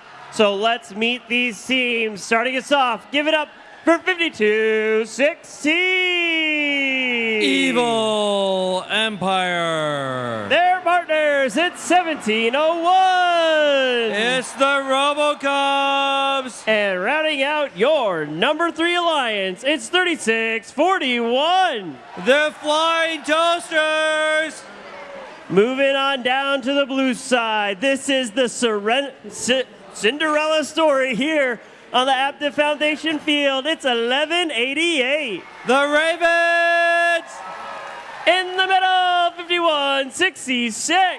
The Fabricators. And rounding out your Blue Alliance, it's 26-19. The Charge.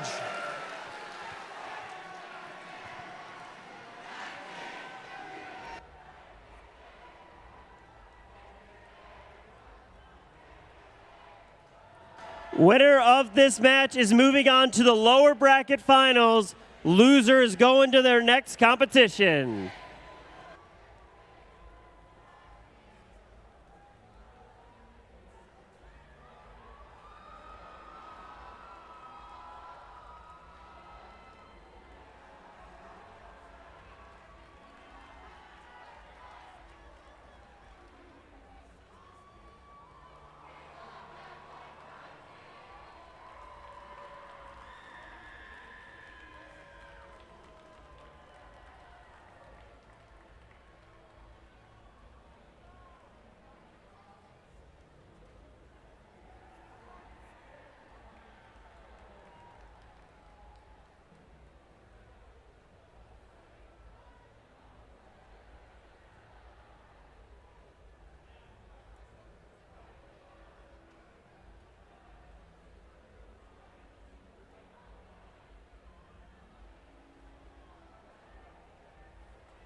We're ready to start this match. Drivers behind the line in 3, 2, 1, go.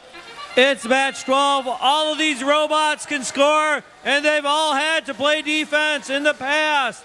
Unfortunately, the Toast is up on some fuel, so it's the RoboCubs scoring, and we've got Fabricators shooting fuel to their side.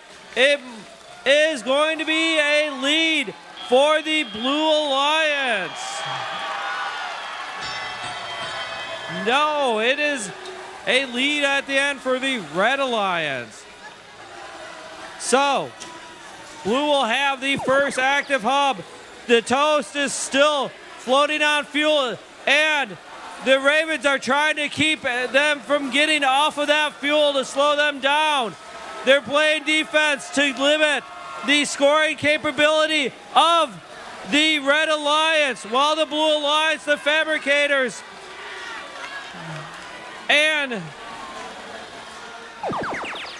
we go to the Blue Alliance. They are still, the Ravens, still keeping everyone away from the Toast.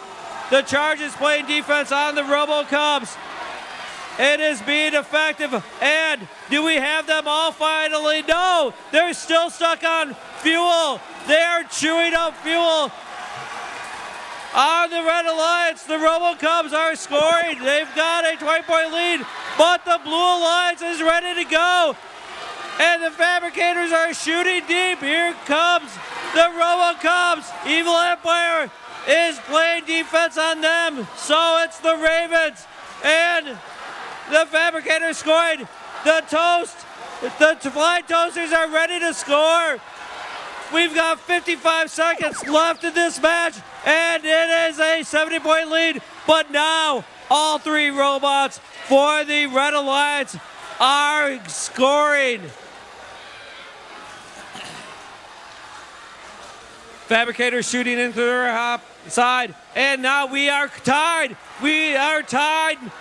It is with the Flying Toasters going and Evil Empire being able to score.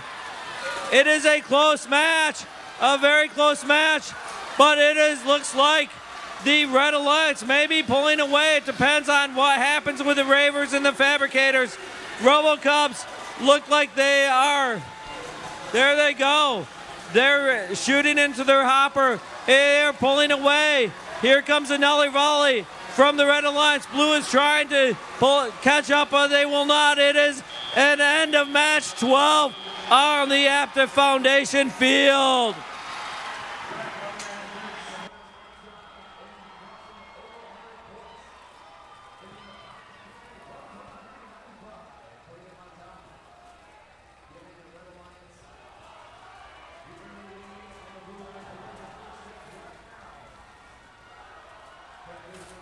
See the scores!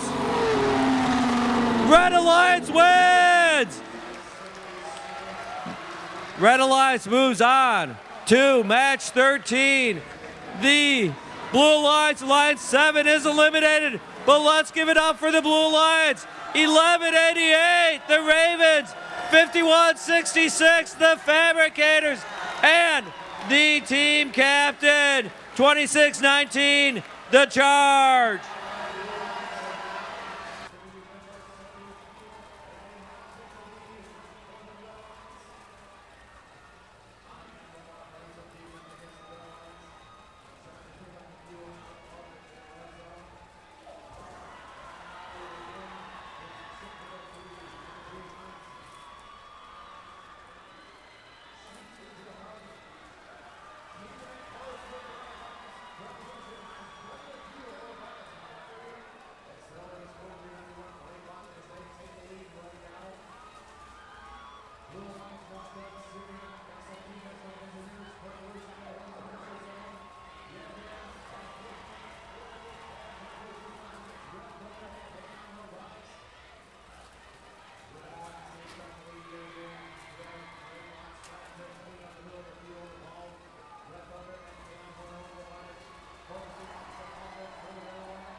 All right, Aptiv Foundation field. While we let these robots cool down and get ready for our lower bracket finals, it's time for our first awards ceremony of the day. I've got 4 awards in my hand, but before we announce them, we need to do quick logistics. If you win an award, you're going to come over to the corner of the field. If you could see me, I'm waving some papers that actually have the scripts of the awards that I'm about to give out, and I'm wearing Honolulu blue. Walk on over. You're going to nicely, softly, kindly high-five our judges, accept your award, take your script, continue nicely high-fiving. I see you, Laszlo.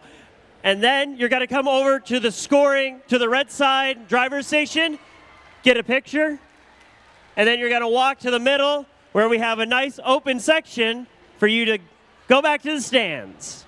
All right, I hope you all remember that. And this first team, please be a good example of how to accept your award, all right?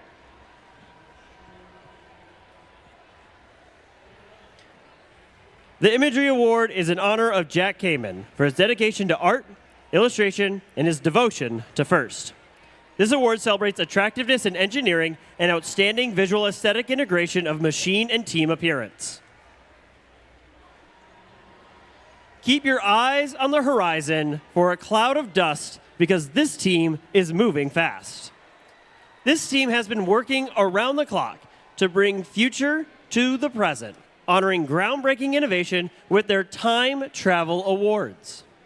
While others are stuck in the past, this crew didn't even need $1.21 to break through. They simply hovered right over the competition like Monty McFly. Congratulations, Team 7197, Mountie Megabots.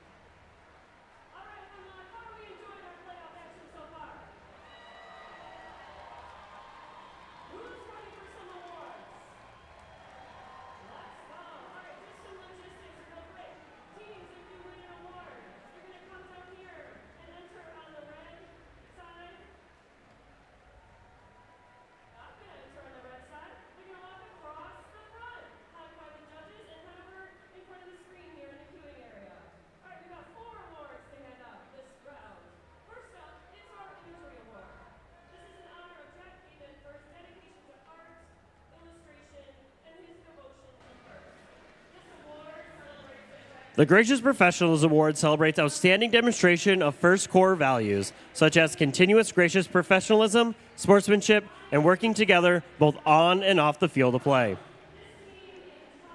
This high voltage team extends beyond the field. In fact, their influence surges across the globe, with the robotic kit reaching the shores of Africa.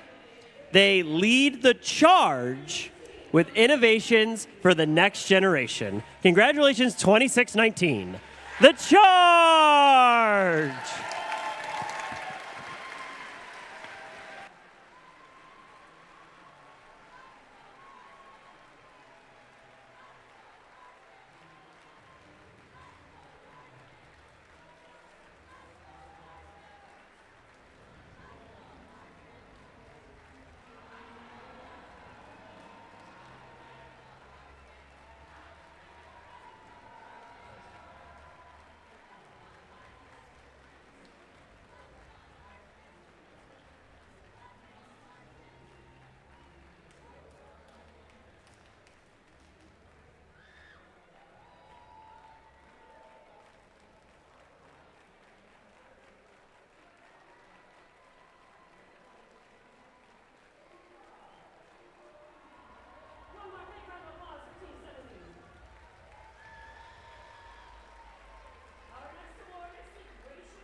The Team Spirit Award celebrates extraordinary enthusiasm and spirit through exceptional partnership and teamwork furthering the objectives of FIRST.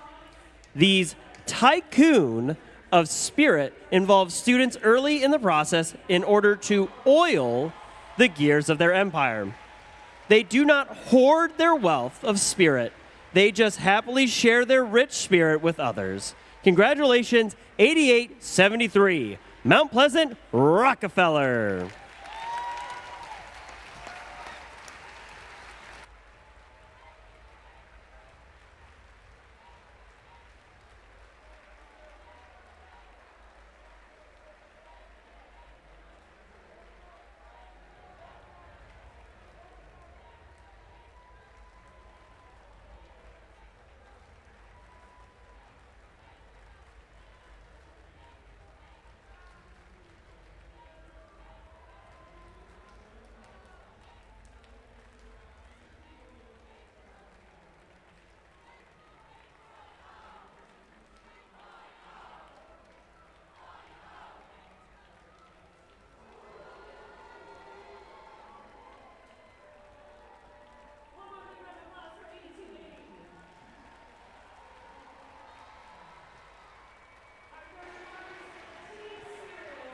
The Rising All-Star Award celebrates a team that has persisted through challenges despite the difficulties of being young.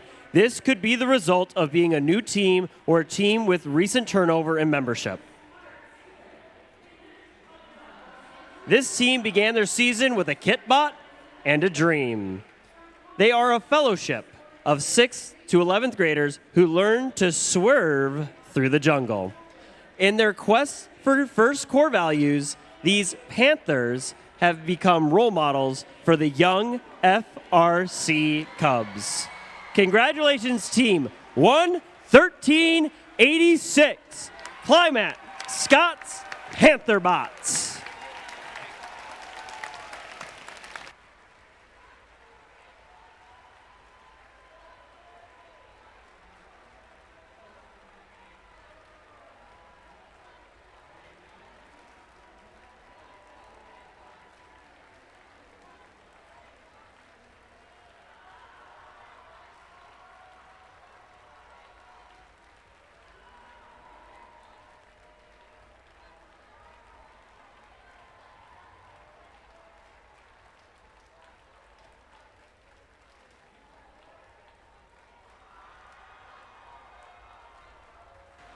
All right, at the Foundation Field, that's the end of the first segment of our awards ceremony. So what's the timer on the clock? Thank you, David. 5 minutes on the timer here on the field. Oh, wait a second.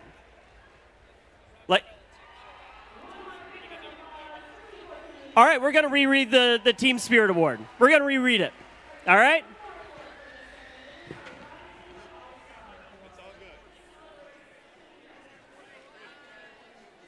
We got to be flexible here, all right? The Team Spirit Award celebrates extraordinary enthusiasm and spirit through exceptional partnership and teamwork, furthering the objectives of FIRST. These tycoon of spirit involve students early in the process in order to oil the gears of their empire. They do not hoard their wealth of spirit. They just happily share their rich spirit with all. Congratulations, Team 8873, Mount Pleasant, Rockefeller.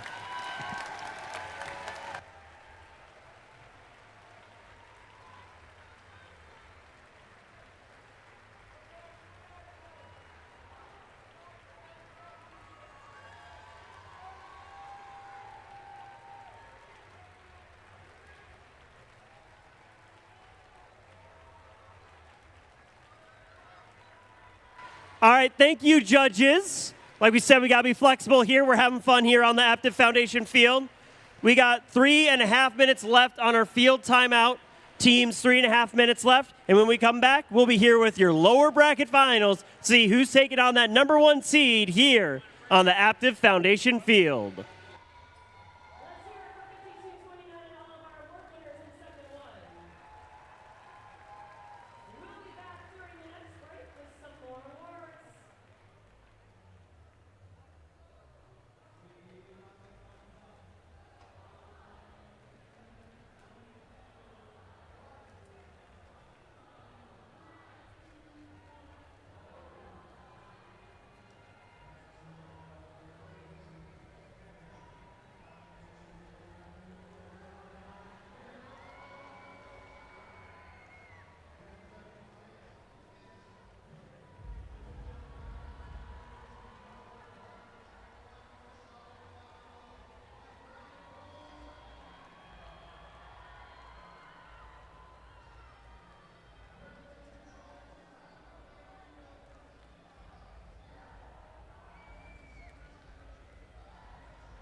Aptiv Foundation Field, welcome to your lower bracket finals.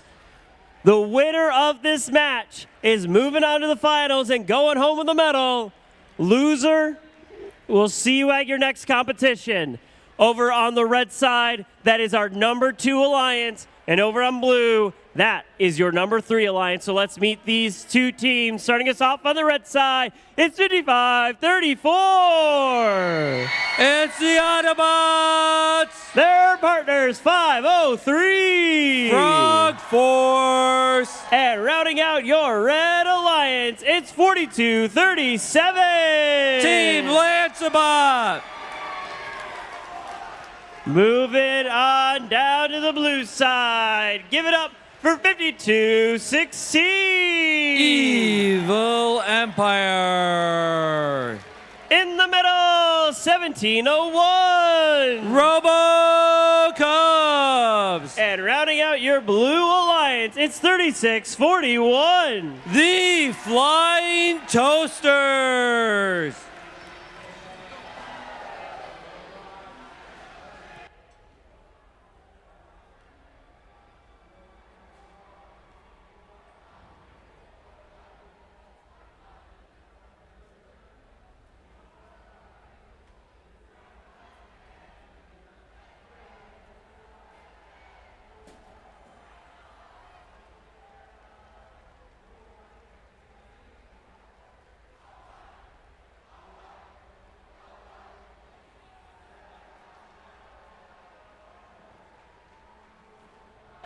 We've got a thumbs up. Drivers behind the line in 3, 2, 1, go.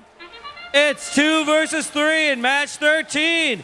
Both alliances getting the fuel that they can. RoboCubs did 2 rounds. It is Lancebot. And Frog Force seems to be jammed up there a bit, not making another pass. On the blue alliance, the RoboCubs, Evil Empire, and the Flying Toasters just have a significant lead after Auton. It is Serve Red Alliance, and here they go. Frog Force, Lancebot shooting. We've got the Autobots coming over to play defense. The Toasters and Evil Empire are in the area. It looks like Evil Empire is coming back to play some defense on Team Lancebot. And are they effective? It has not been effective. The Flying Toasters don't have much in their hopper, but Lancebot is able to score. Now it is a flurry of fuel from the Blue Alliance into the hub. They are energizing that hub very quickly. It is a close match right now. The Autobots playing some good defense on the Flying Toasters and the RoboCubs. They've been playing good defense all along. And now we've got a 70-point lead, but the Red Alliance can score quickly with Lancebot and the Frog Force. RoboCubs stealing some fuel. Evil Empire trying to slow them down, but they weren't very effective there. It is a lead now for the Red Alliance. Onaway keeping the Flying Toaster from getting back over. Now it is, we've got 50 seconds left in this match. The Flying Toasters shooting into their hub. Autobots trying to keep the Evil Empire from scoring. And Evil Empire coming in again with another round of fuel. Flying Toasters getting more. Evil Empire shooting into their end.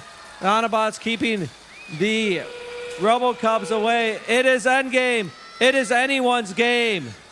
Here goes Frog Force. Oh no, it looks like Team Lancebot is dead on this side. It is going to be hard for the Red Alliance to keep up with the Blue Alliance. But Onaway is trying to give them their advantage instead of playing defense. Evil Empire is now bringing fuel over to the RoboCubs and to the Flying Toast. It is now end of match.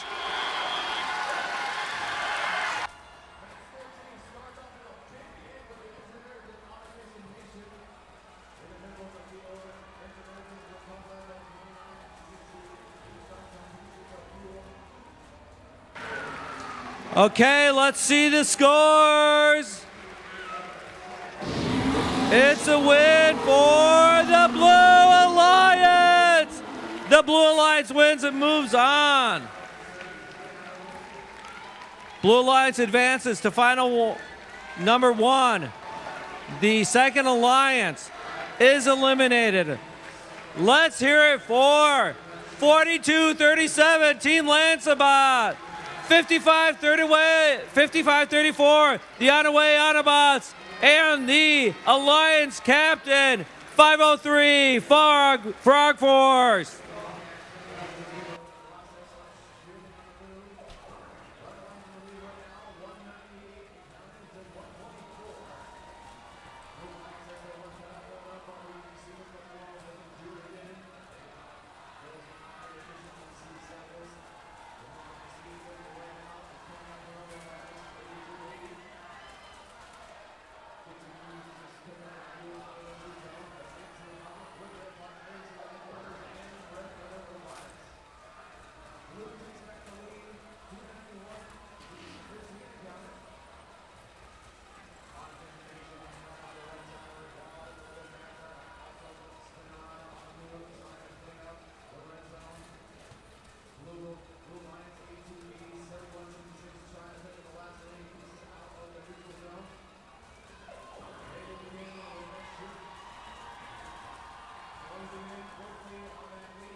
All right, Aptiv Foundation Field, while we're getting ready for the finals, I've got some more awards to hand out. So can we welcome back our judges real quick?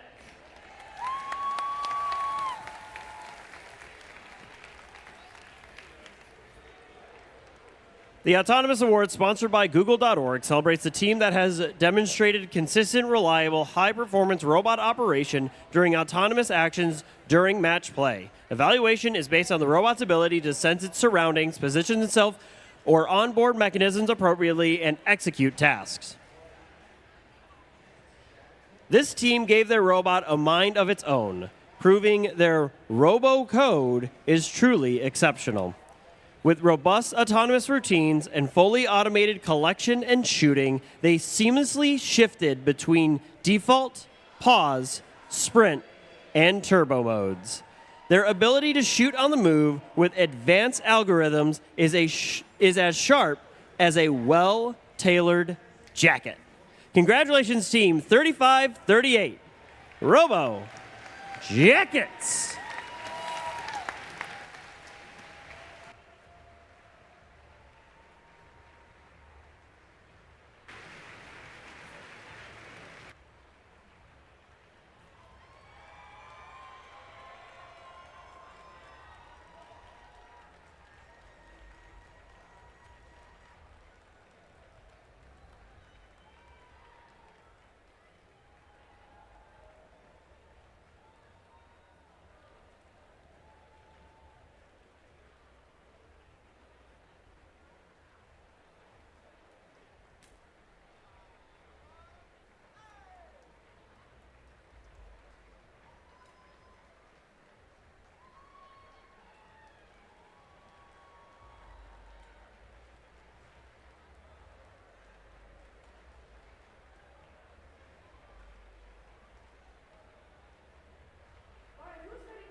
The Creativity Award, sponsored by Rockwell Automation, celebrates a creative robot component, concept, or attribute that enhances strategy of play and was intentionally designed and not discovered.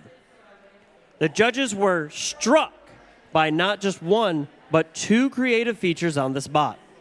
This team combined two rival archetypes with their triple shooting turret drum. They can kick their way through any zone with a combo climber and hopper expansion. Congratulations, Team 5460, Strike Zone.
The Quality Award celebrates machine robustness in concept and fabrication. Building the robot is only part of their success, and the judges recognize them as a quality example to others. At the beginning of the season, this team is on the way to building a high-quality machine. With serviceability electronics and bright green printed structure, this robot shows clear attention to durability and robustness in every detail. Consistent and field ready, the Quality Award goes to 5534. On away, Autobots.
The Industrial Design Award celebrates a team that demonstrates industrial design principles, striking a balance between form, function, and aesthetics. From the land where dinosaurs once roamed, one team stomped onto the field with a design like no other. Their design is as epic as it is precise, hurling knuckleballs with unstoppable throughput. When it comes to industrial design, this team knows the way to go. Congratulations, Team 1918, Nuevo County Gears.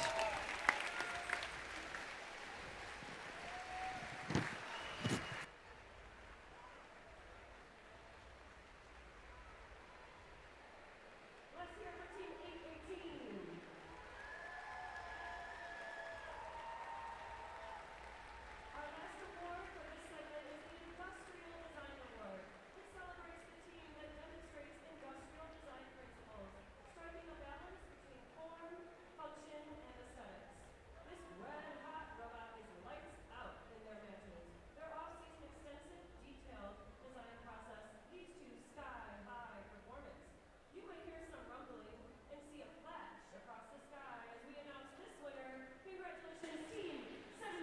All right, thank you, judges. You can have a seat.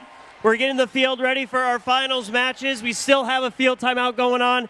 5-minute timeout remaining. Once again, teams, we have 5 minutes remaining in our field timeout, and we'll be back shortly with your finals matches here on the Aptiv Foundation field.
Aptiv Foundation Field, welcome to your finals!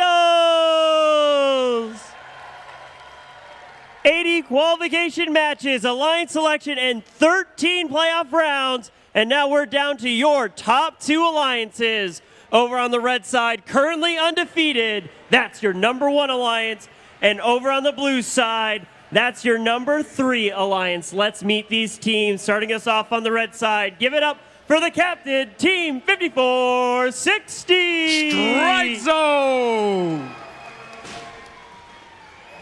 Their partners, it's 35-38. Robo Jackets. And rounding out your number 1 alliance, it's 71-97. Multi Megabots. Moving on down to the blue side, home to our number 3 alliance. This is 52-16. Evil Empire. The captain, 1701. RoboCup. And rounding out your number 3 alliance, it's 36-41. The Flying Toasters. Before we start every finals match, we make sure that we, in the name of gracious professionalism, have a handshake. So if I can ask the 2 alliances in the middle to meet up in the middle and handshake it out. And can we get a round of applause for our finalist alliances?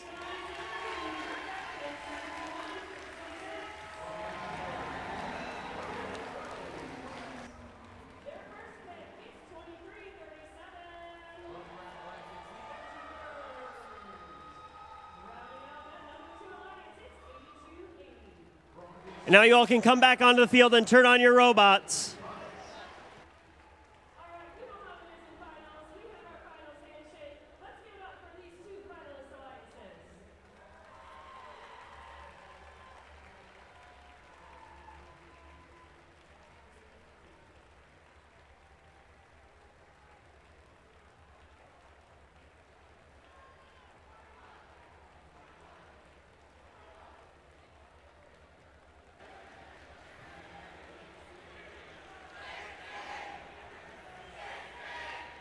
All right, Aptiv Foundation Field, I want to know who the crowd thinks is going to win the finals. So I want to hear you scream if you think the Red Alliance is going to win. Or who thinks it's going to be the Blue Alliance? Red Alliance? Or the Blue Alliance? And now this is very, very special. Who thinks that the Aptiv Foundation Field is going to win on the championship field?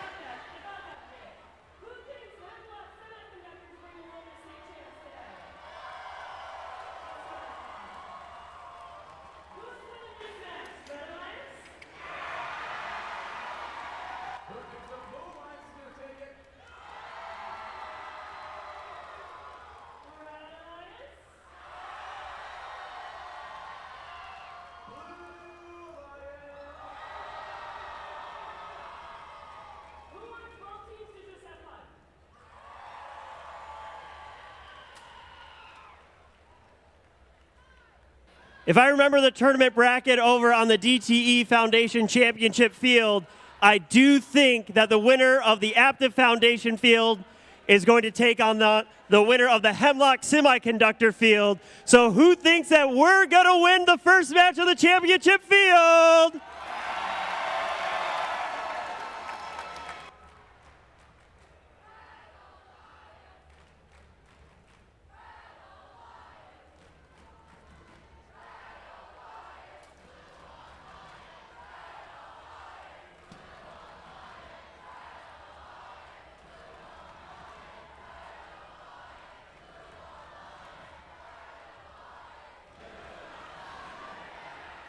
Aptiv Foundation Field, we are ready to start your finals matches. Drivers behind the line in 3, 2, 1, go. Finals 1 here on the Aptiv Foundation Field. We got one robot moving for the Red Alliance. That's the Robo Jackets. Mountie Megabots moving for the Red Alliance. We got a lot of scoring down here on the Blue Alliance from the Robo Cubs. Toasters flying over the hump. Let's see if they score, and they do for the Blue Alliance. Blue Alliance prevailing up from autonomous period, transition period, 10 seconds. Strike zone with a lot of fuel in their robot. They're backing up. They're scoring in the Red Alliance hub. They're being joined by the Robo Jackets. Toasters firing back for the Blue Alliance, missing a few. Red Alliance hub is now activated in this finals one here on Aptiv Foundation Field. Little defense by Evil Empire over here on Robo Jackets. Robo Jackets still able to score.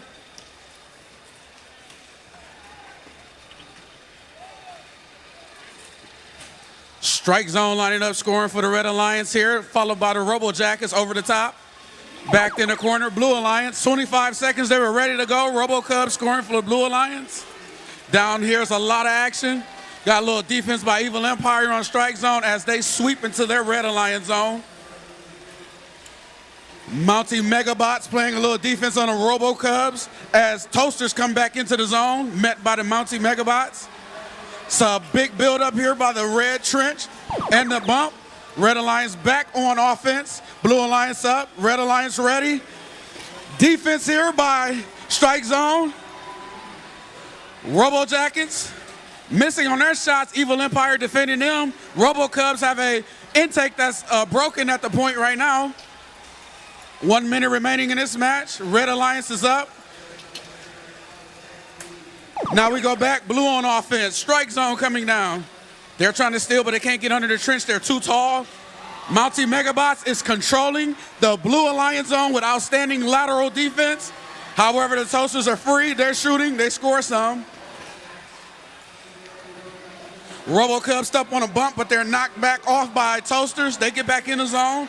Mountie Megabots playing outstanding defense out here on the Blue Alliance zone. 30 seconds remaining. Both hubs are active. Red Alliance scoring for the stretching their lead out here in finals one. Robo Jackets from the corner shooting and scoring. Robo Cubs are doing the same thing as well. Toasters are under the tower. They're trying to score. Robo Jackets reining in. We got 5 seconds remaining. 4, 3, 2, 1. And that's finals one here on the Aptiv Foundation Field.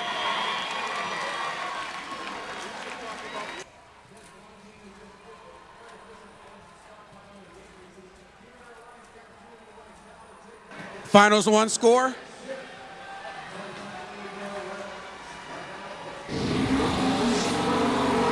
Red Alliance wins 359 to 252. Red Alliance up 1. We still got a second match. Blue Alliance has a chance to tie it up.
All right, while we get the field and robots ready for finals match 2, let's welcome back our judges.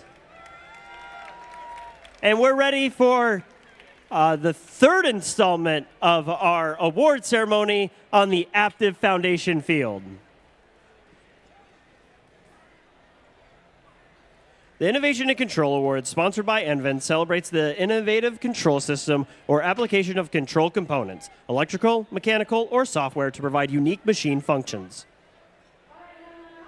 Their unique NavPod sensor gave this robot the eyes of an eagle. With quick April tag corrections in real time, their custom Path Lab software kept trajectories Talon tight, letting the drivers and coders perch with precision in both FRC and FTC. For electrifying innovation and control, this award goes to Team 3536, Electro Eagles.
The Excellence in Engineering Award, sponsored by Littelfuse, celebrates the team whose machine incorporates an engineering solution designed to have components work together seamlessly.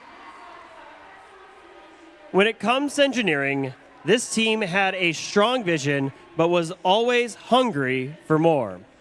With awesome conceptualization, weight management, and configuration plan, they made a list and checked it thrice. This team plans in plaid and ensures excellence in everything they do. Congratulations, 573 Mech Warriors!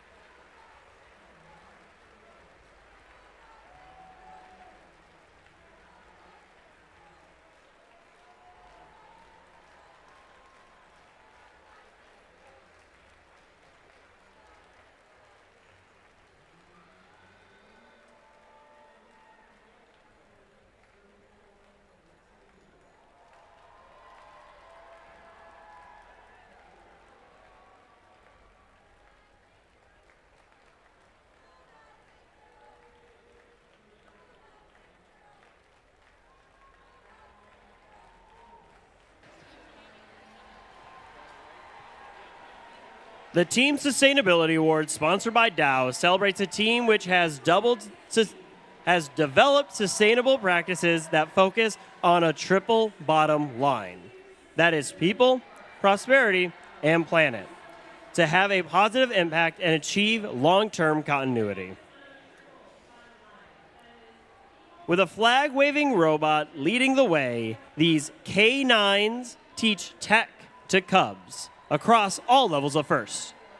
Strong sponsor relationships help feed the beast, and their commitment to recycle, reuse, and use local sourcing keep their kennels clean. These dogs don't bark at technical difficulties. They get rowdy and get the job done with fun. Congratulations, Team 3707, Techno Dogs.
the Judges Award.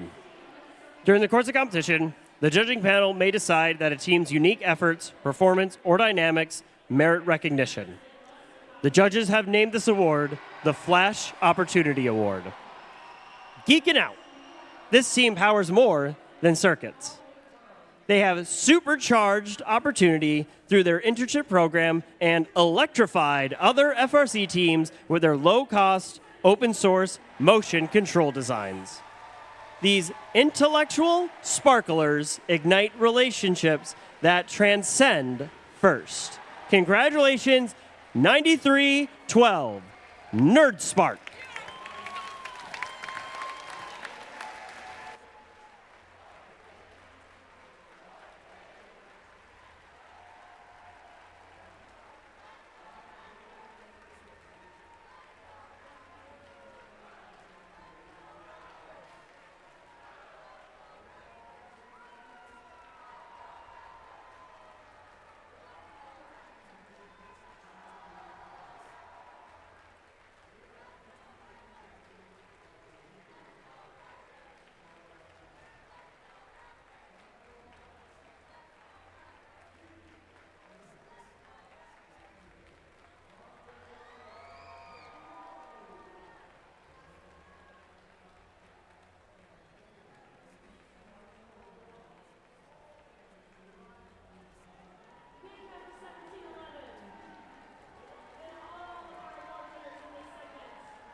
Congratulations, teams, judges. You may have a seat. We're still getting the robots ready for finals. Match number 2. We have 5.5 minutes left on our timeout. 5.5 minute warning. When we come back, we'll be back for finals match number 2 and see if we know who's winning the division or if we're going to match number 3.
Aptiv Foundation Field. Welcome to finals match number 2. In our first match of the finals, it was the Red Alliance that took home the win. That means that the Blue Alliance needs this win, and we're going to match number 3, or if the Red Alliance wins, they're moving on to the DTE Foundation Championship Field. So let's meet these teams. Starting us off on the red side, put your hands together for 7197. Mountie Megabots. In the middle, 3538. Robo Jackets. And rounding out your number 1 alliance, the captain, 5460. Strike Zone. Move it on down to the blue side, looking to push us to a rubber match. It's 5216. Evil Empire. In the middle, the captain, 1701. RoboCup. And rounding out your number 3 alliance, it's 3641. The Flying Toasters.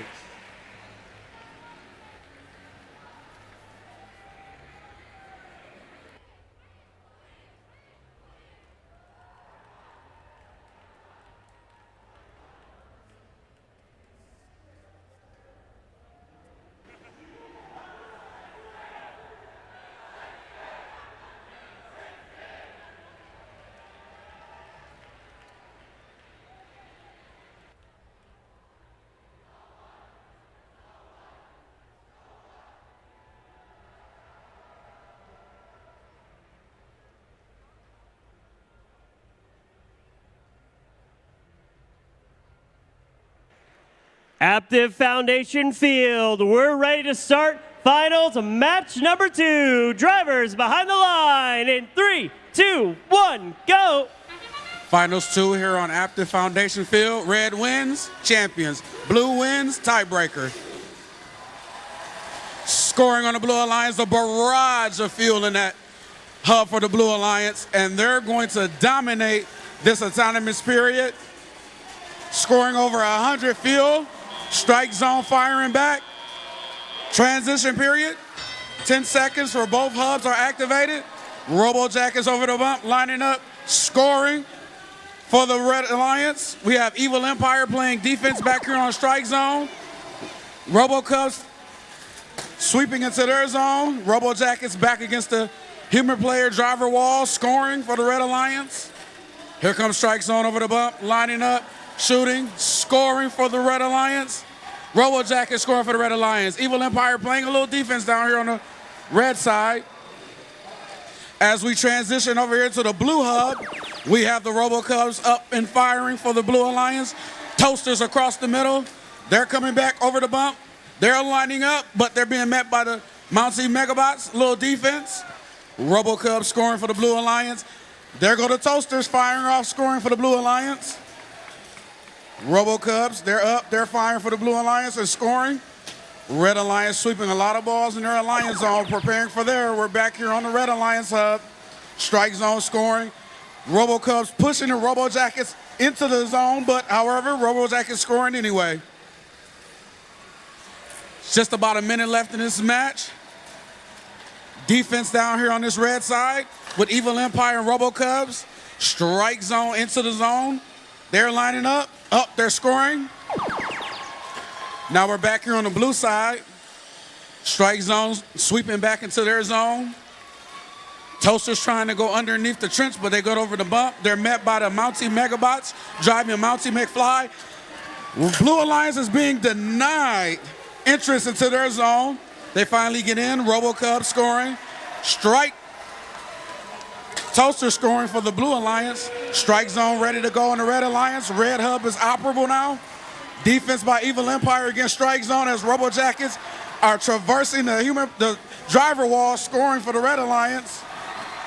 So still a close match, 15 seconds remaining. Red Alliance is ahead. We got 10 seconds remaining in the match. Red Alliance just crossed 400 points.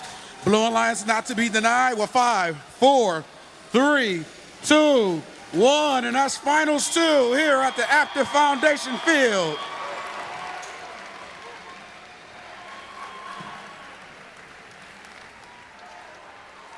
Red wins, we have a champion. If blue wins, we have a tiebreaker. And we have the score. Red Alliance wins 446 to 361. Red Alliance is the champions of the Aptiv Foundation Field, but let's give a raucous round of applause to 1701 RoboCubs, 3641 the Flying Toasters, and 5216 Evil Empire.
All right, Aptiv Foundation Field.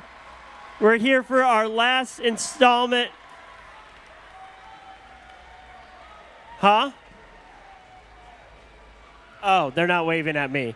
All right, we're ready for our last installment of the award ceremony. So can we welcome back our judges real quick?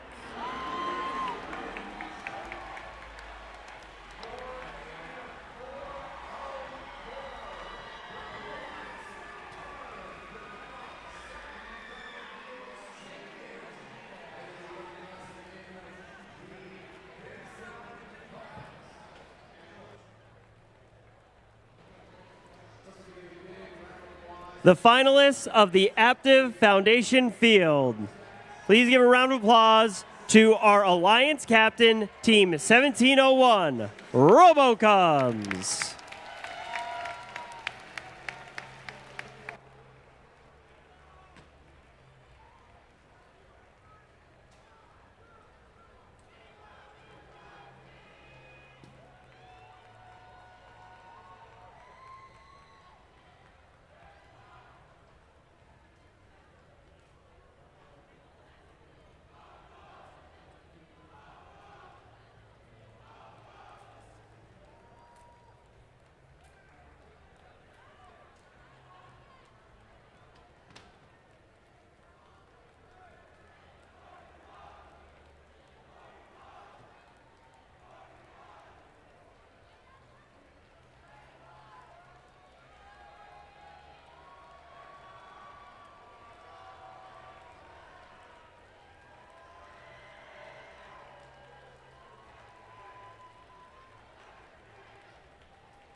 And their partners, Team 3641, the Flying Toaster.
And rounding out our finals alliance, it's 52-16, Evil Empire.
The Michigan State Aptiv Foundation Field Division winners.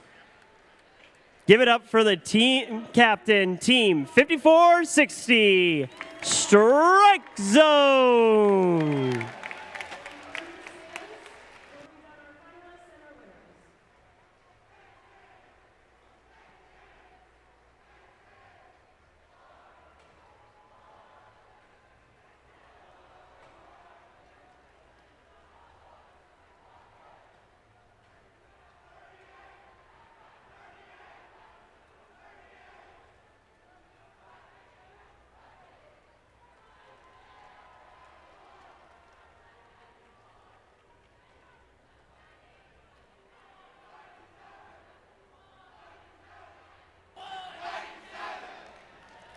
And their partners, Team 3538, Robo Jackets.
And rounding out our Aptiv Foundation Field winners, Team 7197, Monty Megabots.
All right, Aptiv Foundation Field, this concludes the award ceremony and our event here on the Aptiv Foundation Division.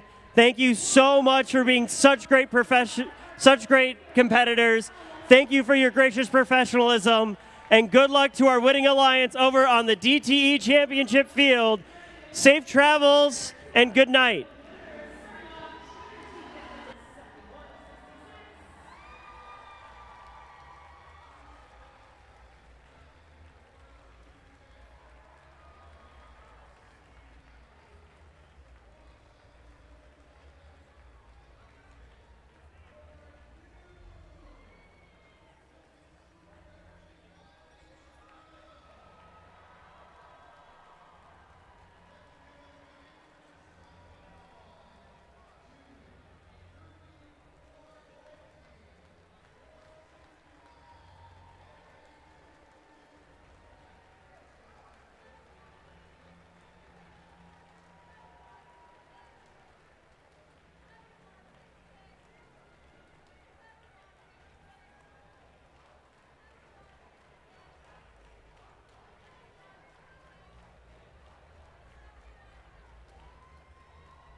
All right, everyone on the DTE field stands has to move out. Again, everyone on the DTE stands has to be out of the stands.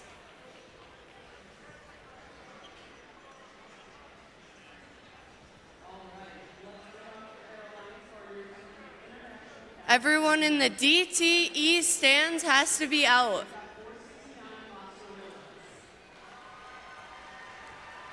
There will be no sitting in these stands until after lunch.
Just a reminder to everyone in the arena, please take all your things with you when you leave. We don't want to have a big lost and found or anything like that. And then be sure to take all of your stuff out of the cafeteria before you leave the premises as well. Thank you.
Attention teams.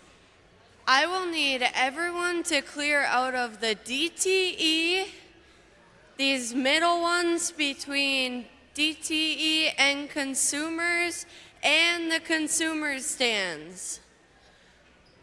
Again, I will need everyone to clear out of all of the stands on this side of the arena until 2:30 when you can come back in. Again, teams will be able to come back in at 2:30 p.m. However, on the DTE side, we will be assigning teams locations with their alliance to sit. So the DTE stands will be off limits to anyone that's not in the finals.